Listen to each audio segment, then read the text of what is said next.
Welcome to the Wodesman podcast, catching up with all things bushcraft, wild camping, and the great outdoors.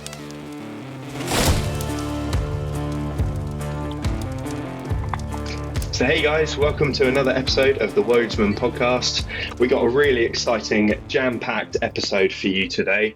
We have a special guest, a Mr. Joe Price. So if you can welcome him, we got him in the audience. We got Liam over there as well, as usual. How are we doing, Tom? You all right? Oh, mate, I'm so good. And we've got a whole host of really interesting discussion topics to cover today. So, Liam, do you want to just cover over some of the things we're going to talk about with Joe? And we're all going to just say our opinions on and just have a good discussion about some outdoor topics. Yeah, definitely. Well, we're going to start, I think, just going through a little bit of what's been going on in the UK. And there's been quite a lot of stuff happening to do with the outdoor space. But then, yeah, we'll probably just move into some gear reviews and then, of course, a proper bit of an interview with Joe Price. We've got a few questions in from some Instagram followers who I asked the troops to kind of get some questions over to you. So they've had 2 hours to fire a few over to me. So it'd be good to get those answered. And of course, to have you on, Joe. It's been a little while. And yeah. No, the honor's all mine, guys. Like I said before we came on air, that I love what you do. I think it's the premier, I wouldn't even say bushcraft, but just wild camping, outdoor space, alternative way of being outdoors podcast. So I think it's a real honor to be on it, and you're going from strength to strength. You know what I mean? So I know it took a hard while to get our schedules to match up, but I appreciate the guys' perseverance, because if I only done one podcast a year, it'd be this one. For sure. Oh, thank you. Really appreciate that. Our heads are going to get too big. They're not going to fit on the screen anymore. I'm using a fisheye lens. It's like that all the time. I love it. So, yeah, we're just sort of going to cover off a few topics that we want to talk about that we think are important to discuss. And then we've got our interview, and we got a tip of the month, tip of the week, whatever you like to call it. Where we're just going to all fire off our tips for a certain topic. And this might be a sort of recurring theme in future episodes where we finish out with a little tip. Yeah, I think it's important to engage with you guys, the listeners, because we have so much interaction and it's very much appreciated. And it's nice to give you some food for thought for the next episode. And remember, guys, you're always welcome to throw over some questions to us, either via email or on Instagram, and also Spotify. If you listen on Spotify, they've actually got a new comment section below the episode, so you can comment on there, we can reply, and we can integrate those into next episodes. And likewise for questions for guests, we'll try to keep you guys posted, I guess, with upcoming guests a little bit closer than 2 hours notice, so you get some time to get some questions in. But what do you reckon, Tom? We start with some news? I think so, yeah, absolutely. There's been quite a bit going on, especially in the UK scene, and a few sort of controversies that have appeared in sort of the UK news that links to our hobby. So it'd definitely be worth us having a little chat about what those things are that have made the news. So Liam, do you want to start off and have a little look at the first of our news topics? We've got, I guess the first one, we'll go in with the one that's going to probably affect most people, and I guess is quite a big impact to us over here in the UK, because it's probably our only wild camping space legally here in the UK, and of course that's Dartmoor. So Alexander and Diana Darwell, who are the owners of the 4,000-acre Blatchford estate, aim to actually overturn the appeal court ruling which restored wild access and wild camping on Dartmoor National Park. So they're actually looking to overturn what was overturned already by the High Court. So they made a decision to ban wild camping previously. It was in the last 12 months. I can't remember the exact date. And then that got challenged, and they restored the access to wild camp back on that estate, that certain section of Dartmoor. And now the owners of that estate are looking to kind of, again, overturn it, which just seems to me like this constant back and forth. Yeah, so they want to ban it again, basically. Yeah, essentially. And, despite all the discourse that we've had as wild camping groups and advocates of right to roam, it doesn't seem like it doesn't seem like we're getting really listened to. on the map. There's not really many spaces, if any, that you can really wild camp in the UK. So to remove that when there's a lot of discussion about mental well-being, the big mental health movement, a big push for people to go outdoors and be healthy, it seems like they're kind of contradicting on two sides, where the money's at and where the ideology's at, you know? Yeah, because otherwise all you'd have are places that you have to pay to camp, and some people can't. Some people can't afford to. They can't afford the petrol to drive all there, then pay for a campsite, then maybe buy logs from the landowner. So it is shutting some people that would otherwise be able to access the outdoors out from People being able to do it. Yeah, people that have grown up around that area and done it for their whole lives would like their children to be able to do that. And we're seeing such a discussion on access and lack of access. Um, it just seems such a shame that someone with so much land, 4,000 acres, it's not a small amount of land. I'm sure 400 acres is a lot to manage. So Yeah. to say that only dog walkers can go across your land, but you can't stay there for a night in a tent and pick up your rubbish and We carry all on. love plastic poo hanging from trees. That's not a shot of dog walkers, but it's just, it's there is no good beast in this game. But what I'd be curious about, because I have a feeling that anybody who has the money to constantly sue the federal government over and over and over again. I mean, I couldn't even take my local gas station to court. It's so expensive, you know what I mean? So to bring these huge federal cases, or how you would ever term them in the UK, it just seems to me that I personally think that the problem is that maybe they don't want the estate to themselves. They either want to sell it off for maybe bridge meals, but either way, I think they want money. You know what I mean? Yes. And unless solutions like that are offered, you know what I mean? I don't think it would be nice, because I see in the UK that they're very obsessed with the government, not the people. The government are very obsessed with cameras on poles and 15-minute cities and all this kind of stuff. But like, that technology is utilized over here in Scandinavia, and I do believe that if you're going to discuss a problem, you should at least bring a solution with it. You know what I mean? That you can say, right, well, here, look, this is an absolute melted mess. But over here, for example, because the territories are so big, even around me now, there's 400 acres, 500 acres of forest that's just completely open to everybody. But in that forest, even in my village, there might be 7 lakes, you know what I mean? Huge ones that you see.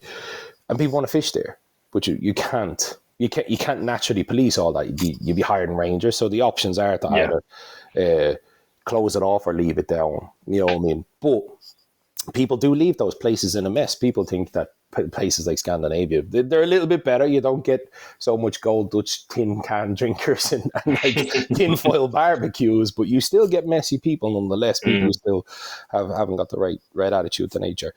But they came up with a very simple way of kind of tackling it. And so if you show up to a lake over here in Sweden, chances are you'll see a notice board. Or if you show up to a national park or a big park, you'll see a little notice board.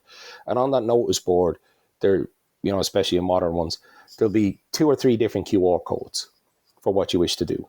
You know what I mean? And you would have an online identity, if you will, like a Facebook thing. You can do Google as well. But you just walk up, you go up to the QR code.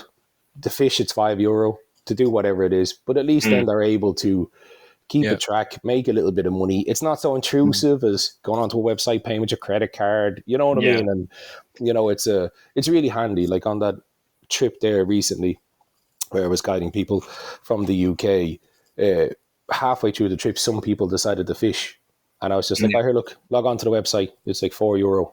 Just pay it. You're done." Nice. And then you can fish the entire lake, and you can camp all over wherever you want to camp. You know what I mean? So, at least then someone's making money. Yeah, but the trust in the public. You know what I mean? But even like what the National Trust used to do before it went all digital, and like down my road, there's a guy who works at a farm, and he sells firewood and eggs from the farm. He's got a little piggy bank in there. You put a couple of £1 in, you take some eggs.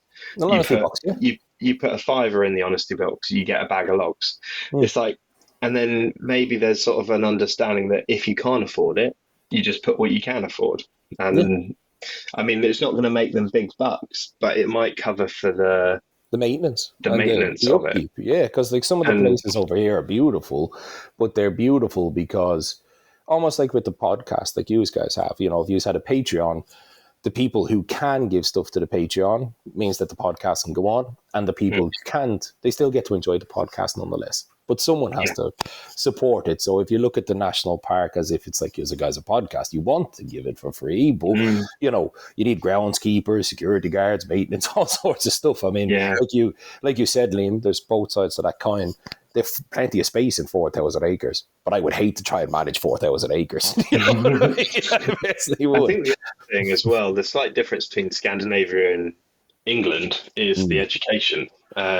Massive Yeah, difference. Massive because difference. the forest skills and the respect for nature is built into the curriculum in Yeah. Sweden. Would you agree with that, Joe? Because you obviously know Yes. more Yes, I firsthand than. would. It is built into it, but you still get people who, because that is kind of like there's an awful lot of recreational people in Scandinavia who'll climb up a mountain, have a sandwich, come back down the mountain, and it's nice. Hmm. But there is many people like you and I in who would go out. But rather than being the difference between like Ireland and the UK, because I would include Ireland and the UK in that one, we have that same attitude. Yes. Yeah. And then Scandinavia being Norway and Finland and everybody else. But they're more of a proactive problem solver than a reactionary problem solver. Like in Ireland, we won't fix a pothole until there's cars falling into it. You know, so, you know, and that is the difference. That's why some sites are different compared to others. You know, in the site, for example, where we had our base camp, there's so much beautiful old trees. There's ash and there's beech and there's you know all that kind of stuff, which is rare in Sweden. So at that particular campsite, there is so much firewood. It's unbelievable that is pre-made there because they're like, we can tell people don't chop the trees down, we need them. But people will chop the trees down. Yeah, you know, so they preemptively have a massive, like an unbelievable amount of firewood. So much so that there's just out on the main road, there's a 20-foot shipping container that's full of firewood to put into this place. You know what I mean? So I think, and then other places you go to will have, because it's so close to a water source, we'll have 3 or 4 outdoor toilets, proper ones, to stop it getting into the water source. So it's just being a little bit more reactionary and seeing that, yes, you're going to get that. So maybe in this new national park, if you build it, people will use it. You know, at the end of the day, people like ourselves love to go out and be miserable and try 20 different knots and sleep on the ground on a canvas blanket. But most people just want to have a nice little barbecue, sit around a fire. They don't want to chop wood, or they just want the outdoors light, if you will. Yeah. They just want the aesthetic, don't they? Exactly. You know what I mean? Interestingly, there's an interesting place fairly near me, which really blew my mind when I discovered it, because it's got all these lovely scrambling routes, and people do rope climbs and stuff there. But it's all owned by Woodland Trust, and normally Woodland Trust is you must not have a fire, you must not camp, and all this stuff. But in the car park, they've got an area with a fire pit and wood-fired barbecues, and you can go there, and it's even got a little pitch, and you just pay a fiver, and you can spend the night, use the fire pits, and camp next to your car. Yeah, and I'm willing to bet you money that will bring all those people who normally would do that out of the woodland and into a designated place. Yeah, and it's also like the problem. It's unspoiled. Like I was surprised because there weren't beer cans around the fire pit. There weren't crisp wrappers flying around. And I was like, well, this is actually really good. We should see more of this in the UK. I think that goes back to what you were saying about kind of, you know, the being proactive about it. And it's like in the education of, and I guess that comes down to the youth really, that if you almost deny them access and accessibility to it, it's inherently obvious that they're not going to respect it because they've never been exposed to it. They haven't been able to gain that respect for the outdoors. So stuff like what you're doing, Tom, with your bushcraft school, and I know we'll talk about that maybe a bit further or on another show independently because you've got so much to do with what you're doing there at your new job. But you know, and it leads on to our next point of a bit of news about young people being given that access to actually, to gain that respect. Because it's just the memories that I have of the outdoors as a young person are always reinforced in me now. So when I go out, I still remember the ethics that the scouts taught me, and I still remember the ethics of what I picked up when I was watching Ray Mears on TV, Yeah. like a young age, and they And always stuck with me. And I had that's kind of activities to practice those in. sorry, Liam. That's kind of what I hope to instill with what I'm doing now. So up until now, I'd mainly focused on adult education. I did the odd little session, but Yeah, now I'm doing weekly bushcraft lessons with kids, Wow. which is amazing. And so this week I'm doing 3 hours this week with up to like 25, 30 kids. And we're going to be doing Viking bushcraft skills. We're going to be looking at all sorts of different things, flint and steel. I'm going to bring in chaga, fomus fomitarius, all these sorts of things, and just try and get them interested in history and the outdoors, but at the same time teach them responsibility and actually to respect nature. And at my club last week, a couple of them like left their wrappers, so I called them all back, and I was like, you weren't listening when I said we need to respect the environment. And we did that as a teaching point. And at the end of each session, I teach them how to put the fire out, and I make sure that they feel that it's cool before they walk away from the fire pit. And it's just instilling that as a sort of every session, they will put the fire out with their waters and they will make sure that it's cool before they walk away from it. And I just hope that it works and that they will go away liking the woods, but also respecting it. And so, yeah, that's just my experience at the moment. I'm really trying to do that in a way that instills a love for it and a respect at the same time. So yeah, it's a good adventure. I'm enjoying it a lot. And a commendable one, Tom. Well done. Well done. Thank you. But yeah, no, it's been a lot of fun. So this week, for example, as well as doing the Viking history stuff and trying to link it to the curriculum in that way, I'm also doing my bushcraft club, where we're going to be doing dens and shelters, and then we're going to do I'm going to take them aside, we're going to do some campfire pancakes. And so I'm teaching them independence, so they'll be going and making their shelter. We'll do the input, they'll go and do their shelter and have a great time building a shelter together as a group, and I'll be taking them off one at a time, and they're going to make themselves their pancake with me by the fire. And it's really cool seeing them just having the freedom to just go and do and just explore and make things. I guess that literally links directly into the next kind of little bit of news we were going to discuss. So we might as well let's move on. Yeah, for sure. Because I guess you see this exact point, maybe not so much in your classroom because of the type of school that you're teaching in now, but maybe in your previous school you might have been exposed to this a little bit more. And yeah, that's what we're all hooked to nowadays, which is mobile phones, isn't it? So it's what place do they have in outdoor education? And I think I have mixed opinions on this, and that might come as a surprise, but I think it's important when it's a lesson or a learning session that phones don't get in the way. But at the same time, you don't want to make it seem like outdoor learning is a punishment. So by locking a phone away and things like that, it has its place, and it also needs to be done carefully in a way that it doesn't link outdoor education with being a punishment and having something that they like taken away from them every time they have to do. I would agree with lesson. that. And that's where I think you have to be, because it seems to be a theme so far, but like proactive in your teaching and being able to kind of sit down and I think most teachers they lose themselves in the role, so to speak, when ego that comes in. Like and I can give a prime example to myself that there was a more of a team building weekend that I had to do, and they wanted a bit of bushcraft and stuff, and you know yourself, it's the walking on planks and figuring things out and so on and so forth. But what they wanted, or what the company who was sending in the staff wanted them to have a digital free weekend. So you know what I mean? I just kicked into pure sound, got a strong box, locked their phones away.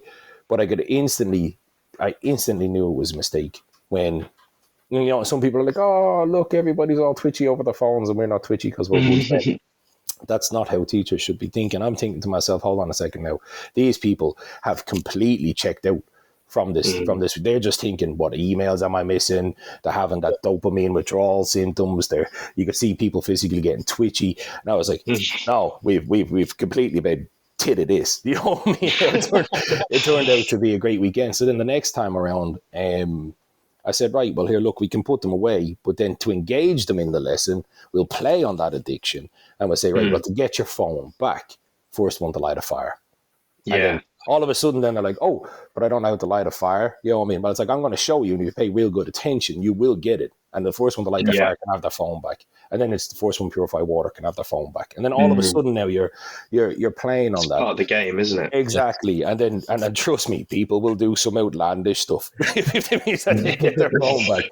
And then when it came to teaching kids, I felt the exact same thing about yourself, Tom. I had to leave my personal prejudices about the Skynet and dopamine fueled world that is that at the door. And then when it came time to trying to engage, like the hardest thing to teach kids, in my opinion, is navigation and plant ID. You know what I mean? It's just because of the attention span that it requires.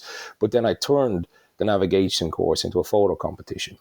You know what I mean? So they could bring their phones with them, but then I knew the route, so they had to take a picture of a slimy mushroom, you know what I mean? And they had to take a picture of a beautiful plant that they thought was beautiful and stuff like that.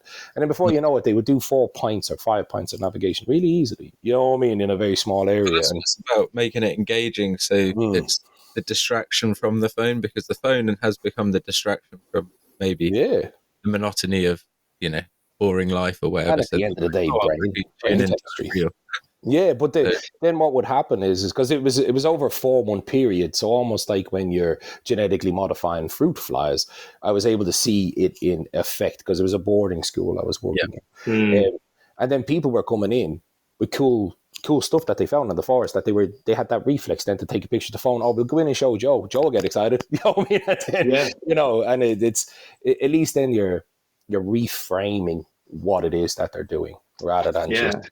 And I would never allow them anywhere near anything, you know what I mean? But unfortunately, it's one of those things that maybe it's ego, maybe it's age. We are that generation that had a life before the internet when phones were on the walls.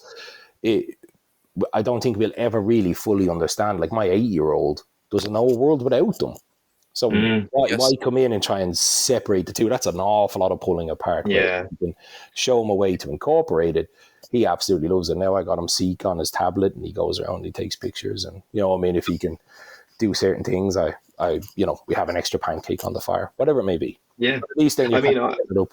I fully get that. Like, if I go for a walk, I'm constantly getting my phone out to take pictures, and I love that. It's like a separate hobby, the photography and stuff. But I'm not going to be like texting people when I'm in the woods. It's just not something I'm interested in doing. I'd rather just be in the moment, and then if there's a cool picture to take, I'll be taking it and using it as a camera. Yeah. But I do think it's easier in a school setting. So I'm in a primary school, so the kids don't all have phones, but some of them do, because some of them are from wealthier families. They can afford to have them, so they do. But there's a no phone policy in the school, so I'm not allowed my phone on my person during school hours. The kids aren't either, so it makes it very, very easy. I don't have to worry about phones when I'm doing that at my current job.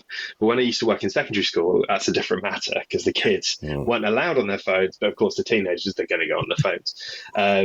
And so I think in a school setting it's a bit easier because it is the school rules that you're not allowed to do that. But in a outdoor school, sort of outdoor education setting that's not a school environment, it becomes a little bit more challenging, especially if people are paying to be there, and then you're taking something that belongs to them away. Yeah, agreed. But I think, like I said, it sorts the wheat from the chaff, because one thing that I take great pride in is teaching. You know what I mean? But because I come at it from a different background, that I wasn't a bushcrafter who decided to open a school. I was a person in charge of work. I was I've got all the qualifications for trainers and stuff like that. And I'm massively interested in psychology. It's my favorite part of teaching. That I see it as if I don't find a way to communicate with the class, and you know yourself, Tom, maybe you'd agree with this, when humans, how did George Carlin say it, congeal, you know what I mean? It's a lot easier to you can have one rule for the group, and that's fine. But then that's usually where people stop and think that they have control. But then you need individual interactions then, for Oh, each fully. team. So, like, you know, and it can't all be done in one class. And I think that's the big thing that people have to do here, like with your forest school with the kids, is that you need at least 4 months, because I would have one way, because you're painting the same picture of like why don't we take pictures of, very oversimplified, why don't we take pictures of pretty flowers? Aren't they as cool? Or I had a couple of vegetarian kids in the class who were slightly vegetarian. So I'm like, hey, there's garlic in this woods. There's garlic somewhere, you know. But then the boys, I had to, they aired a little bit more into that they wanted to be electricians and carpenters. So I'm like, lads, when you're using that axe, you can't be on your phone. And, you know, do you want to see videos of people who are distracted using these tools? Because I'll show you, they're not pretty. You know what I mean? So I came at it more from a workplace, but it was the same class. But I had to achieve the same thing at the end of separating that, like you said, text messaging, constantly having this reflex to take out a phone and look at it. You know what I mean? And I think anybody who is planning on teaching these things, that you do need to look at it from those things. You got your group rules, but then you need to work on each individual person to achieve the same goal. 100%. And it's the same in any type of classroom, and the same if you're teaching maths or if you're teaching history or if you're teaching bushcraft. Like every individual person, whether they're a child or an adult, have their own way of learning. They have their own sort of triggers. They have things that will annoy them, things that will that will get you on side, and it's just like getting to know them as an individual. And I think like it can be quite difficult. If you just got a day course for someone, you have to be really on your game to immediately start getting to know that person and what makes them tick, so that you can actually understand how to get the skills across to that person. So not win on board, but you've got to, you've got to decipher their kind of natural boundary that all of us do in quite a short period of time. I've noticed that when doing, tuition on historic brickwork sides of things. What a profession. Such a cool profession. When there's someone who's already skilled in it and then you're trying to refine that skill, I kind of say in a non-arrogant way, well, what you're doing is great, and here's how we can further that without undermining their What they already do. they already know as well. So it again, even with mature students, I'm sure both of you have had experience with this as well, with your carving courses, firelighting, and all the work you've done, Joe. That mature students can be just as challenging, more challenging. More, 100%. And I don't mean that in a derogatory way, but you're fighting that neuroplasticity that isn't there with them. And I do, unfortunately, I think one of the biggest lessons for me over the past 2 years, personally, is that I've learned to love working with kids. Before, it used to be very overstimulating for myself, especially with how my brain works, that it used to get very overstimulating. There was an awful lot of what I perceived to be chaos, and but then it was just me, and like for example, a funny anecdote. I'll say this anecdote. I was teaching at a course, and it was a big course. It was like a residential, if you will, and archery and all this kind of stuff. And then there was a beautiful, because that's why I love working with this particular place when I do get the chance, and it's not that often.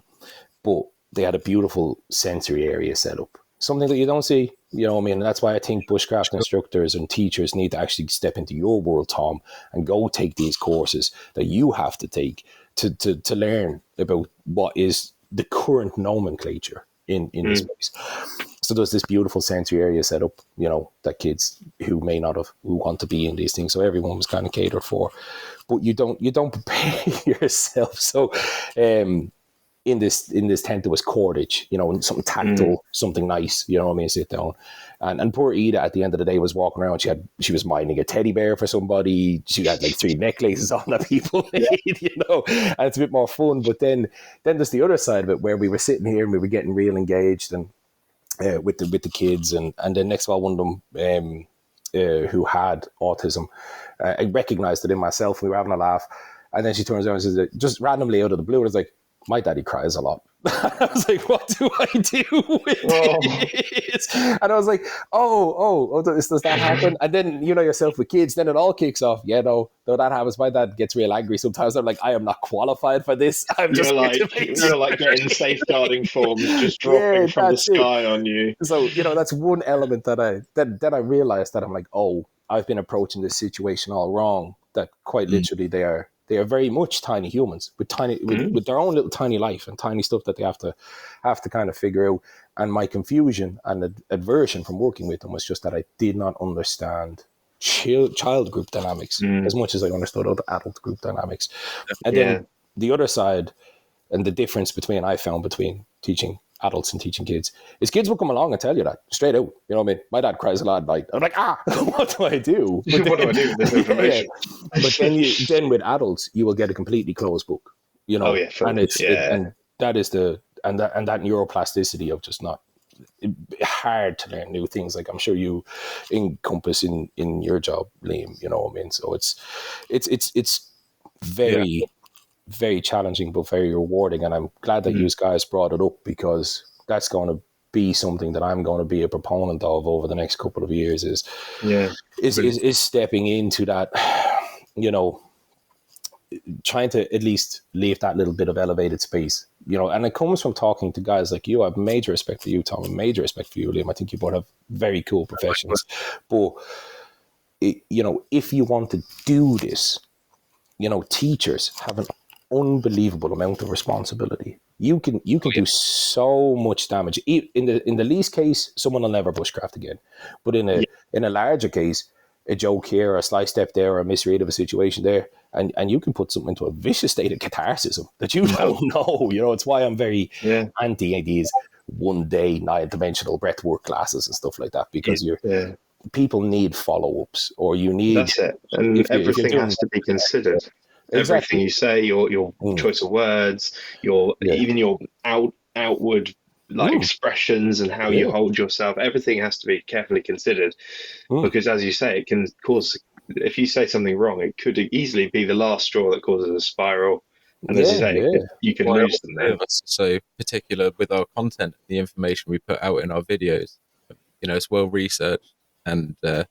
We don't kind of speak out of the boundaries that we're comfortable or knowledgeable in. So it's, you know, it's about, like you say, having that responsibility. I guess that's why I was always drawn to, again, like Ray Mears, the way he always portrayed his information was very well thought out. And you could tell it wasn't like some of the other people. It's very flashy. It's more, I guess now the word would be clickbait. A lot of it can be very attention grabbing, but it can also almost be very dangerous information when be given in the wrong context. Or it's the same with Paul Kirtley. Like he doesn't put any flashiness on it. He's just like fact, boom, knowledge bomb. Your brain has just exploded with knowledge, but he doesn't do any of this clickbaity stuff. It's just here's what I know in an accessible format, and he's an excellent teacher because of that. We need that realistic kind of outlook as a teacher as well, like you said, because you're only one missed word away, or if you're teaching someone, you can easily inspire someone the wrong way. You can, like you said, that could be the last time they ever do bushcraft if you make it. And I mean, it's not to gatekeep, because, like, I mean, when we all started in whatever profession we were in, you're given a pamphlet and you know an awful lot about the subject, but then you're like, right, head into it and you kind of learn on the job, you know. But over the past 6 years now, I've been really lucky, and as I always say, I don't like being the only expert in the room, but I've always been fascinated with teaching. And group dynamics more than teaching is just teaching as a by proxy of group dynamics. But now I'm almost saying to people, like, when I talk to people, there's words in our space, and it's not to do with the words, call them whatever you want, but I'm willing to bet you how many really good bushcraft schools, I'm not even saying that it's a bad trait, but could say, you go up to them, all right, well, what's the learning outcome of the exercise? You know, what hours are you putting into it? What has the person... because I've started to build real curriculums now, real big curriculums, in the sense of certifiable stuff. And you know yourself, Tom, then that takes us over into your wheelhouse, because then you show how many hours you're doing, the learning outcomes, the reasons for each lesson, and why you're doing them. It might be fire, but you know you have to have something more than, well, they'll know how to smack a rock against a piece of steel. You know what I mean?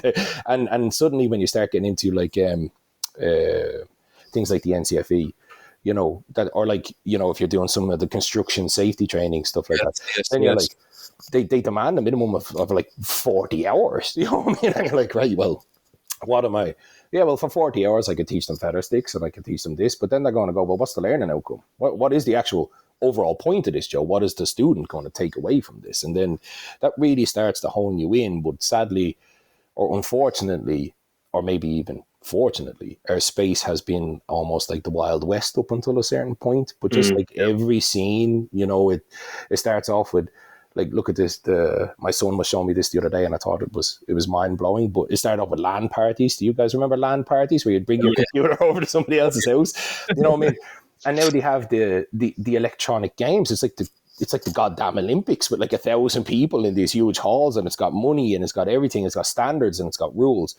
That isn't something that a committee built. That is something that as a thing naturally evolves and progresses, that people want to, you know, add structure, learn things, do stuff like that. So I'm really making a big push to encourage, not to shy anybody away, because I don't like that language. I don't think it achieves everything. But like yourself, Tom, whether it's young or old, I'm trying to encourage now the teachers out there to like not be afraid, pick up a book. You know, if you wanted a promotion in your job, you get it, but have a look, ask somebody for an NCFE curriculum and just have a gander and learn about what might be learning outcomes, or learn about like even something as silly as recording yourself. Like YouTube was a massive help for me. Record yourself, listen to yourself, improve. Record yourself, listen to yourself, improve. You know what I mean? And at the end of the day, we're communicators, and I would love to see people out there in that space, people who I know are some of the best teachers, have a natural gift for it. But then there's just these small little bits that help me that I would love to see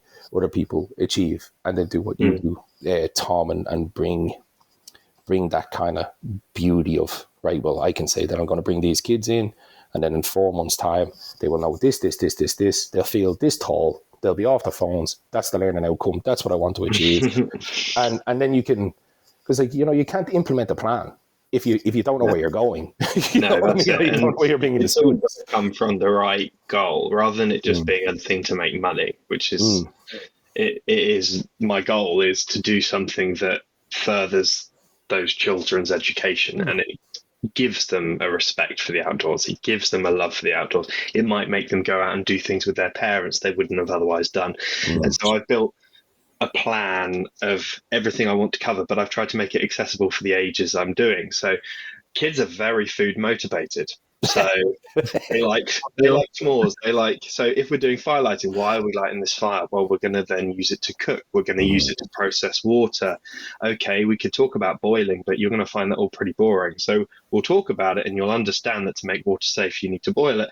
What can we do with that water? We can make hot chocolate.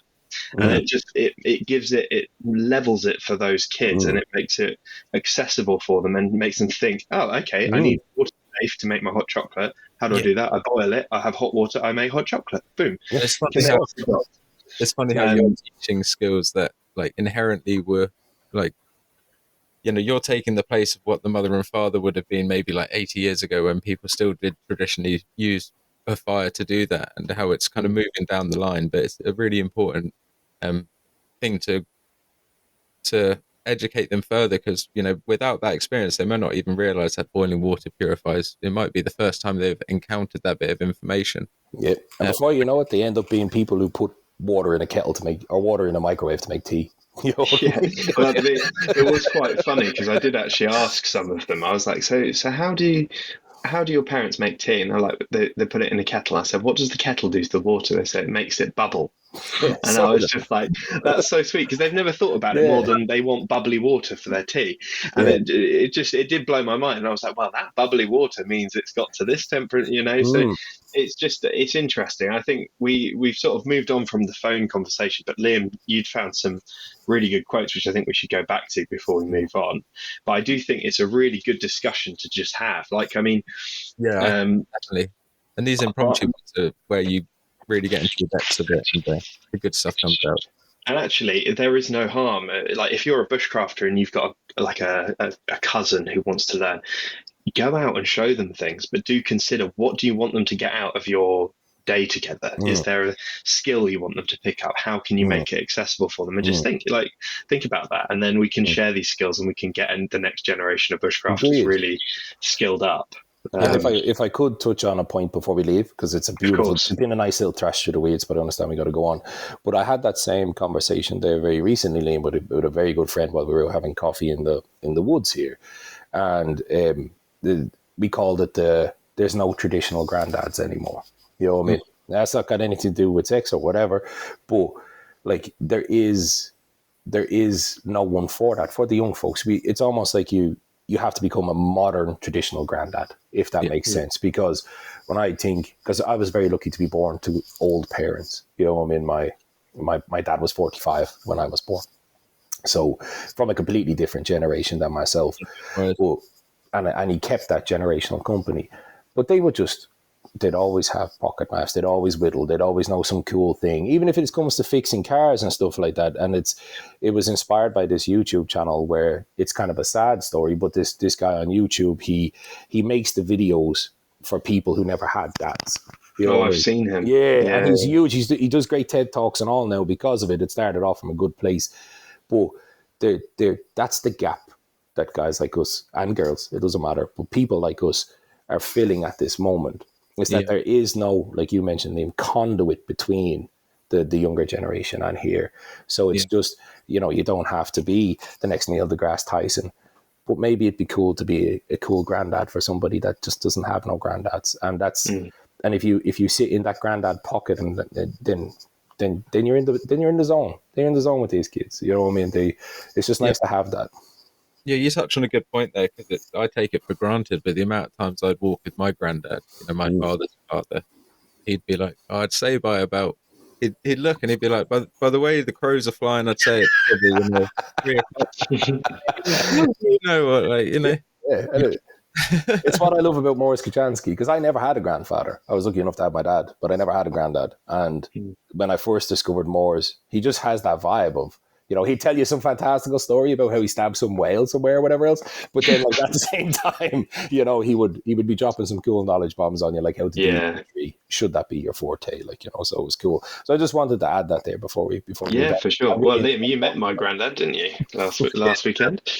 The age of 93, is he? Yeah. He's an absolute legend. He was still on his feet, giving a good dance, wasn't he? He had a bit of a he's a legend. So I've learned a lot from him over the years as well. And if I can be even a quarter, like even a fraction of the man he is when I'm old, then I'll be happy.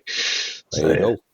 If you want to just go through those quotes, I think it's worth it. While we're talking about education, we're talking about phones, because basically you talked about that people that run wild camps for young people banned mobile phones as a barrier to their learning and enjoying the outdoors, which I can see their thinking there for sure. And I think that in an educational setting, if they're there to learn, having everyone on TikTok is definitely going to be an obstacle to that learning.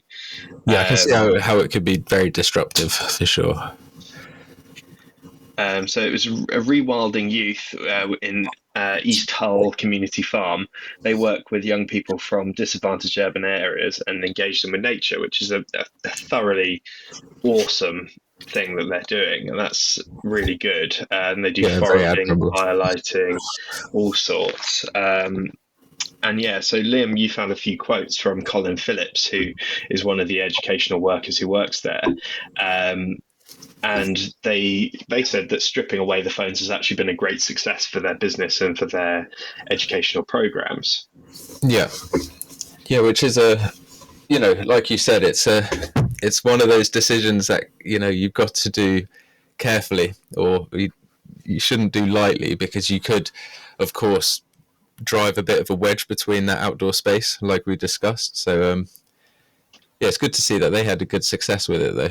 Yeah, so they say they do all sorts of outdoor activities, and without the pull to their phone, they see better engagement and better reflection. And I think in a sort of an educational space where they're coming there to do that activity, I can see that taking the phones out of the equation would be definitely a good move, because otherwise, if they're from backgrounds where they have no necessarily ingrained interest in the outdoors, they need to see what it has to offer without being distracted. So once they see potassium permanganate react with glycerin, or they touch Yes, wire for wool sure. to a 9-volt battery, they're going to have that wow moment, and they won't miss their phones. But if they had their phones and they missed all the cool things, then they might never get that hook. But I do think there is a line that you should be careful not to cross, where it doesn't become a punishment. And if you're going out with your kid at the weekend, banning their phone for the whole weekend so you can go camping with them is the recipe for turning them Trauma off. time. Yeah.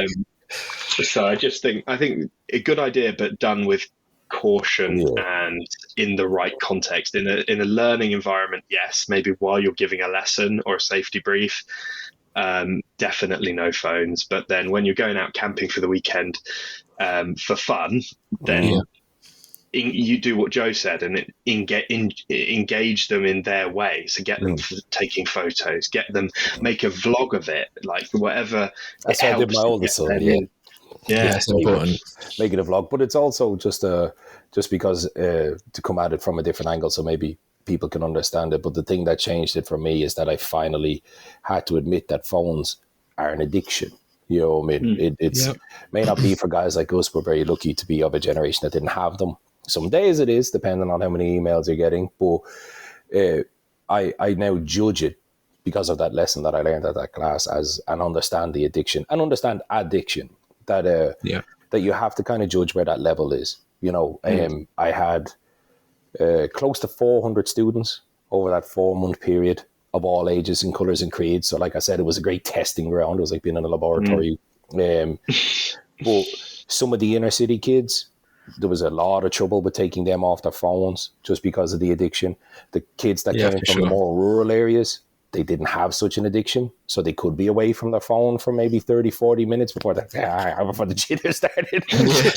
So it is just making or understanding the mechanisms of addiction and being able to spot just how badly someone is. Sometimes, and I'd like, your opinion on this one, Tom, but sometimes I find that I'd rather get 10 minutes of engagement out of someone who's highly addicted to their phone, and then I used to set up hammocks in my class. You know what I mean? So there'd be hammocks everywhere, and kids love hammocks. God damn, that's like, they do. It is. It's like moths to a flame. You know what I mean? Especially when they haven't seen them before. But then there was recognizing that some kids from some areas, or just that level of addiction, for want of a better word, would be instantly engaged. It'd be fine. And then there's some kids that the twitchiness / want of it would almost be pointless to try and keep them engaged for an hour. So if they even made it through one lesson, I was like, right, get your phone, you can get in the hammock, you chill out, and they'd be gone, and they'd be peaceful, and they'd relax. But then over those 4-month periods, those kids then eventually got 2 lessons, 3 lessons out of them, 4 lessons out of them before they had to again. go. It's understanding the individual, isn't it, and their specific needs. And if a child is addicted to their phone, then you're going to have to make some sort of allowance for that. Otherwise, you're just going to be fighting a losing battle. So I do think it's like, just have a sensible approach to it and take it by case basis. Obviously, it's easy in a school because if there's a no phone policy, there's a no phone policy. But if it's a sort of a weekend day activity lesson thing, maybe you could introduce some breaks every so often, every half an hour or so, just to give people that time to, if they need to send a message to someone, or if they want to, No one thinks twice about giving people a 15-minute smoke break every 45 minutes. You know what I mean? So, look at it the same way. That's I think that's why it's a good topic to just have brought up, and it's nice to hear both of your opinions from different sides of kind of, I guess, the teaching realms, and hear some really good points, and hopefully it inspires some of our listeners who might be in the educational sector or have children who are being taught, and it might bring up some good, valuable discussions in those kind of realms. So maybe we move on from the kind of news sections. I mean, the only last bit of news that I wanted to quickly share was about the Bushcraft show weekend, which is popping up, which is with Ray Mears himself, which of course to a lot of people is a big figure in the UK bushcraft scene. So I'm actually going to be attending that weekend. So and cool. Yeah, filming just a little piece, filming the weekend basically, just what it's about. So anyone who's not able to go will be able to see that on my YouTube at some point afterwards. But there's also a discount code, which is Ray50, which gives you £50 off if you did want to attend. But it's basically a weekend where Ray's going to be doing kind of intimate groups of 8 to 10 people walks around the woodland as a guided walk, and he's going to be showing you different aspects that he picks up in the woodland, sharing some traditional skills, and then there's kind of like a banquet and some entertainment in the evening. So it's really just a kind of, I guess, for the fans of Ray Mears, but also just a nice intimate bushcraft experience where you'll get a little bit of tuition and some time with fellow like-minded individuals. So it'd be great to see any of you guys. If any of you listeners are going to be attending, I'll definitely be there flying the flag for the Wodesman. And yeah, hopefully it'll be one that you'll be able to come along to in the future, Tom, as well, because I know it's been busy for you this end of the year, hasn't it? So we're being married last week, literally, and then new job like a month ago, and starting all this new stuff. So yeah, it's good. It's been fun. So that'll be an exciting event, and yeah, hopefully see some of you guys there. But what do you reckon? Move on to a little bit about we'll talk about a bit of gear, shall we? I mean, everyone loves a bit of equipment. A new few bits, haven't you? I've got a couple of new bits. I've actually been very sensible as a married man now. I have to be a bit careful which packages get delivered through the door. She's allowed to open them now. She is, yeah, I know. Legally. Scary. Legally. It said King on it. I can open it. No, so yeah, I picked up a few things, and I think Joe, you're connected with one of the companies actually. I believe. Correct me if I'm wrong, but I got the hexagonal jumbo fire steel by Forest Fundamentals. Yeah. And it's really good. It's very good, and it's just another fire steel to throw in the list of recommended options, because obviously I've been a proponent of Light My Fire for a long time. I've always said that the composite is very, very good for showering sparks and getting particularly tricky tinders going. But I found the Forest Fundamentals hexagonal rod very, very good and comparable. So I've been using that at my Bushcraft club as my sort of teaching fire steel. So wanted to shout that out because I've been enjoying it, and I thought guess those faceted angles just give a really nice striking edge. You're kind of always creating a new strike edge. That's it, and it does kind of help teach as well that you should always work the ridges, because it's got the ridges to sort of show them. So just a cool bit of kit, and I like the fact that it's big, beefy, and has a lot of strikes before it gets worn out. Shall I just go through my three first, then we can move on to you? Yeah, I think so. Yeah, let's do that, and then we'll ask Joe if you've got any nice new little bits that you've been playing with. Cool. Yeah. So then, sticking with fire, I'm always into trying out new fire lighters, and one of our good friends, Liam, Linden Outdoorsman, has done some handmade fire lighters. They're like ones I've made before, where they're like wax discs basically, and you can tear them apart. You can light them with a match, a lighter, and fire steel if you shred them up a little bit. And he's introduced some called Flamma Bees, and they're made with beeswax. And they're just really cool, like little eco firelighters. That's cool. And he's just a good guy to support, and I've been using them to light a few fires every now and then. So yeah, they're a new product on the market. They smell a lot better than the paraffin in your tinder bag. They do, for sure. And yeah, I think you get like 5 in a pack, so it works out like £1 a fire or something. So a good thing to have in your emergency kit. And I just thought I'd give him a shout out as a small sort of independent. Nice. He's a great guy to support. Like I have it's like, you go home sick, Hey, Hey, there's the patch. I love it. he's got his Great. sticker. That's a coincidence. I did not know that Yeah. Joe had that sticker. But yes, so Linden Outdoorsman Flammabees, really good little firelighters, and they'd work amazingly for like one match fire demos and things like that. Especially on like overlanding trips, that's where I find myself using like firelighters. You pull into a campsite, you've got your kindling and your stuff that you're going to burn already that you've collected, but maybe you just want to just quickly light something and just walk away from it and just say, I Yeah. know that it's going to get That's it it. going. Yeah, that's it. There's skill days and there's chill days. It's important, Yeah, exactly. not beat yourself up over either one of them. Yeah. Yes, exactly. And then my last bit of kit is just a gilet that I've been wearing a lot by You Deer bloody do. Hunter. Now I'm in the country life, I have to yeah. wear Have yourself a sleeveless, gilet. I have to wear sleeveless gilets. Yeah. And it goes very well with my flat cap. But it's by Deer Hunter, Cool and I company. think they call it a waistcoat. But I've been enjoying wearing this almost every day since I got it. It's called the Gamekeeper Banded Fleece Waistcoat, and it's just very, very comfortable. It's a lightweight. It's not too thick because I run hot anyway, so it's just a nice mid layer. So I've been enjoying wearing that, and I got a compliment the first day I wore it because I wear it to school as well, and it was hilarious. I had my flat cap on. I had moleskin trousers. I was all green, and I had my gilet. And the first kid that turned up goes, "Oh, sir, been out for a spot of poaching this morning, have we?" And it just It's an aesthetic. It's an aesthetic, kid. You'll understand. But also it was awesome. a That is classic. great shout out to Deer Hunter that most people would not realize it, but they're still a British company. Yeah.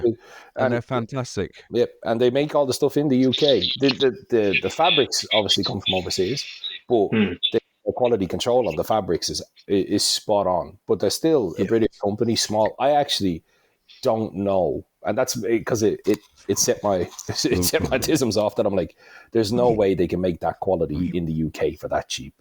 I know, because it's great I started value. to deep dive, and I'm like, wow, they're still actually a legit British Doing company. it. So Yeah, because I can talk about this because Emma also bought one. So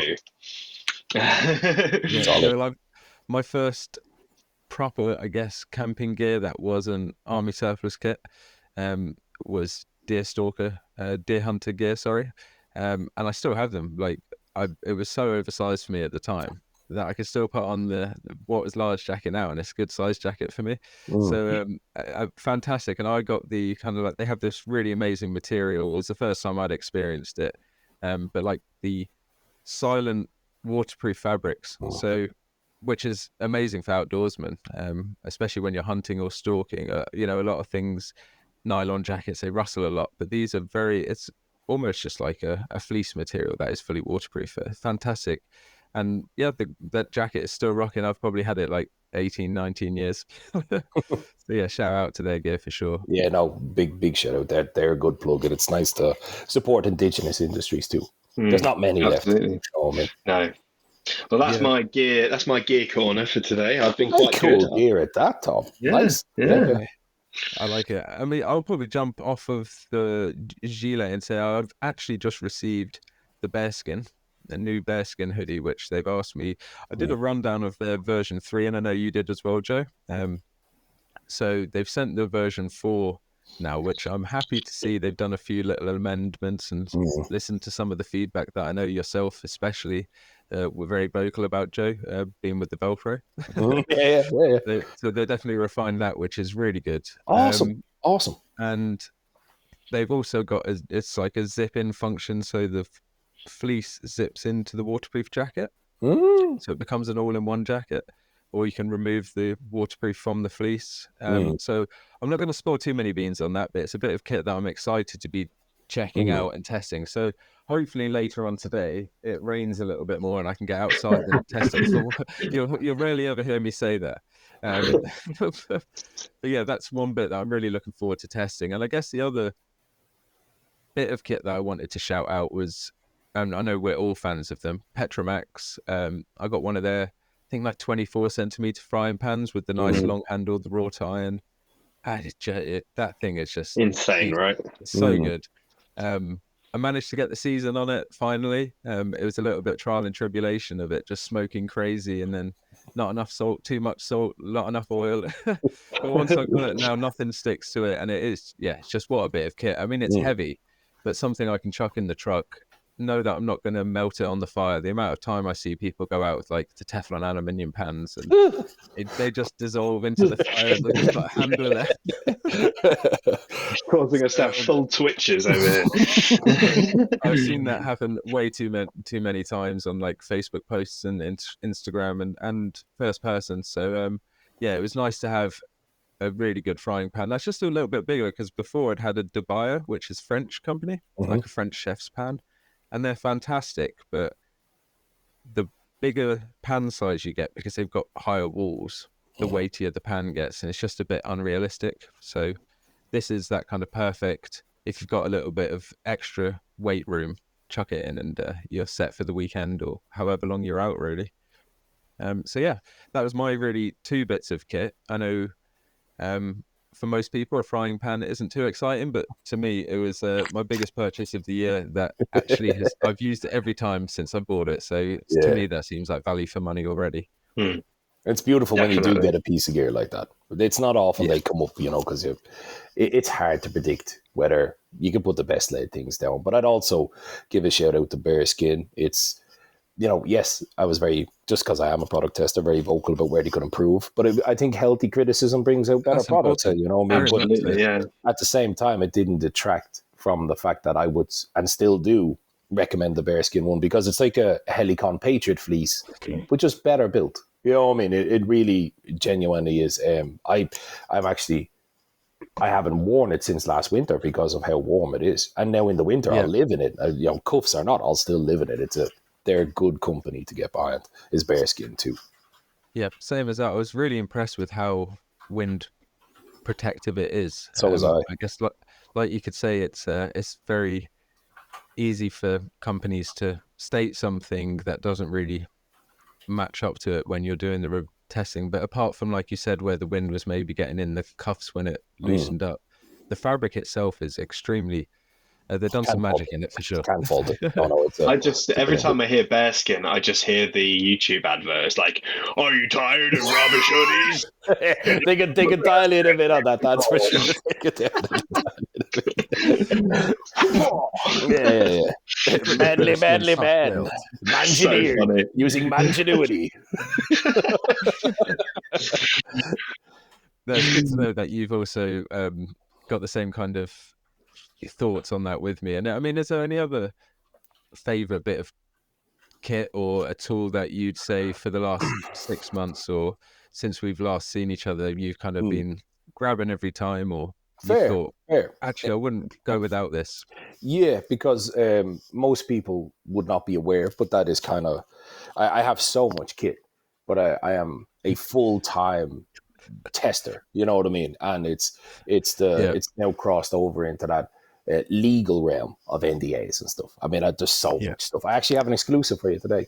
There was so much stuff that I would love to show you. But when it comes to me personally, I'm good friends with Dustin over at Wazoo, and I don't work for Wazoo. I have no affiliation with Wazoo. It's just Dustin is a great guy.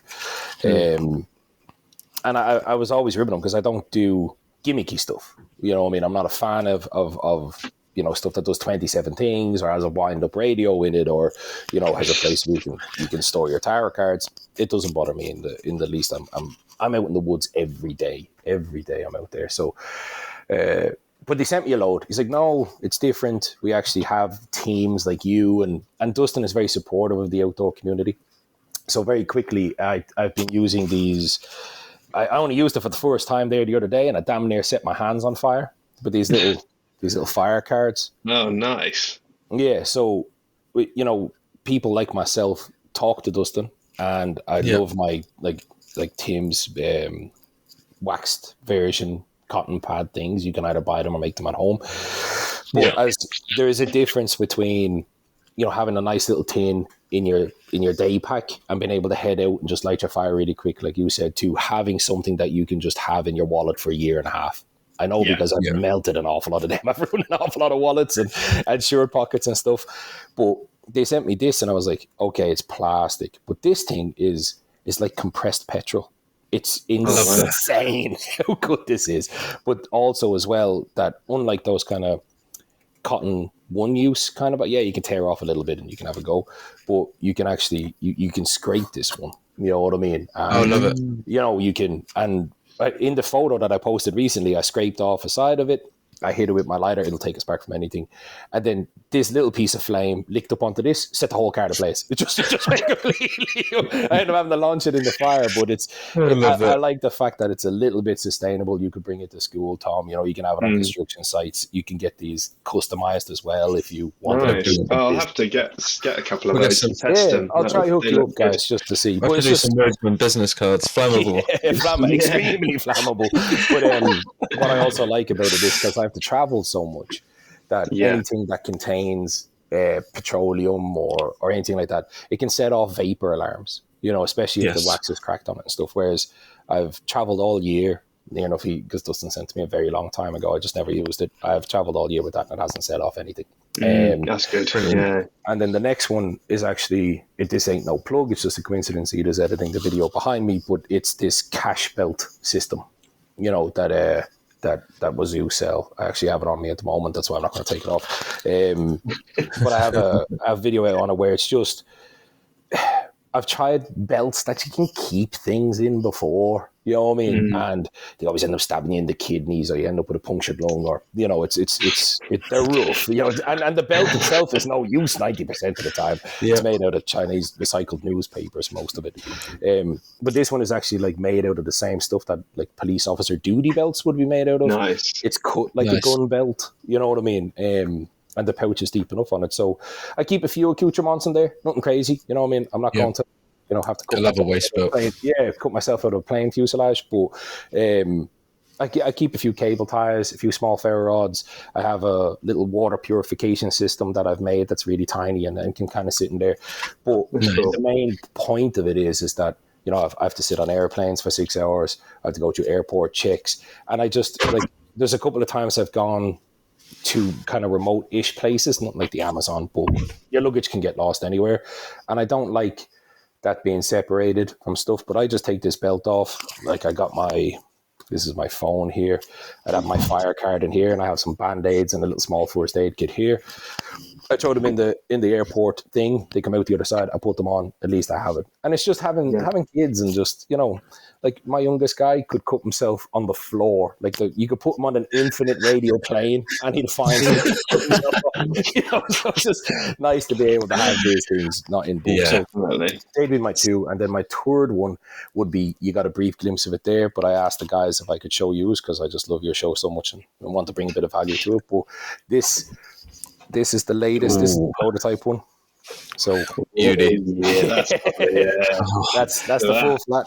You know, that's the, you know, I've been using it quite a bit, as you can see, but it's lovely handle.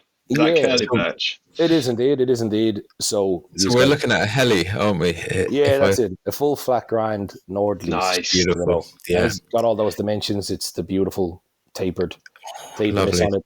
So I just wanted to show that one because I think it's super cool. But we tried something different. You know, because it's cool. For those who may not know, I am on the design and development team for Heli. That is my full-time job now.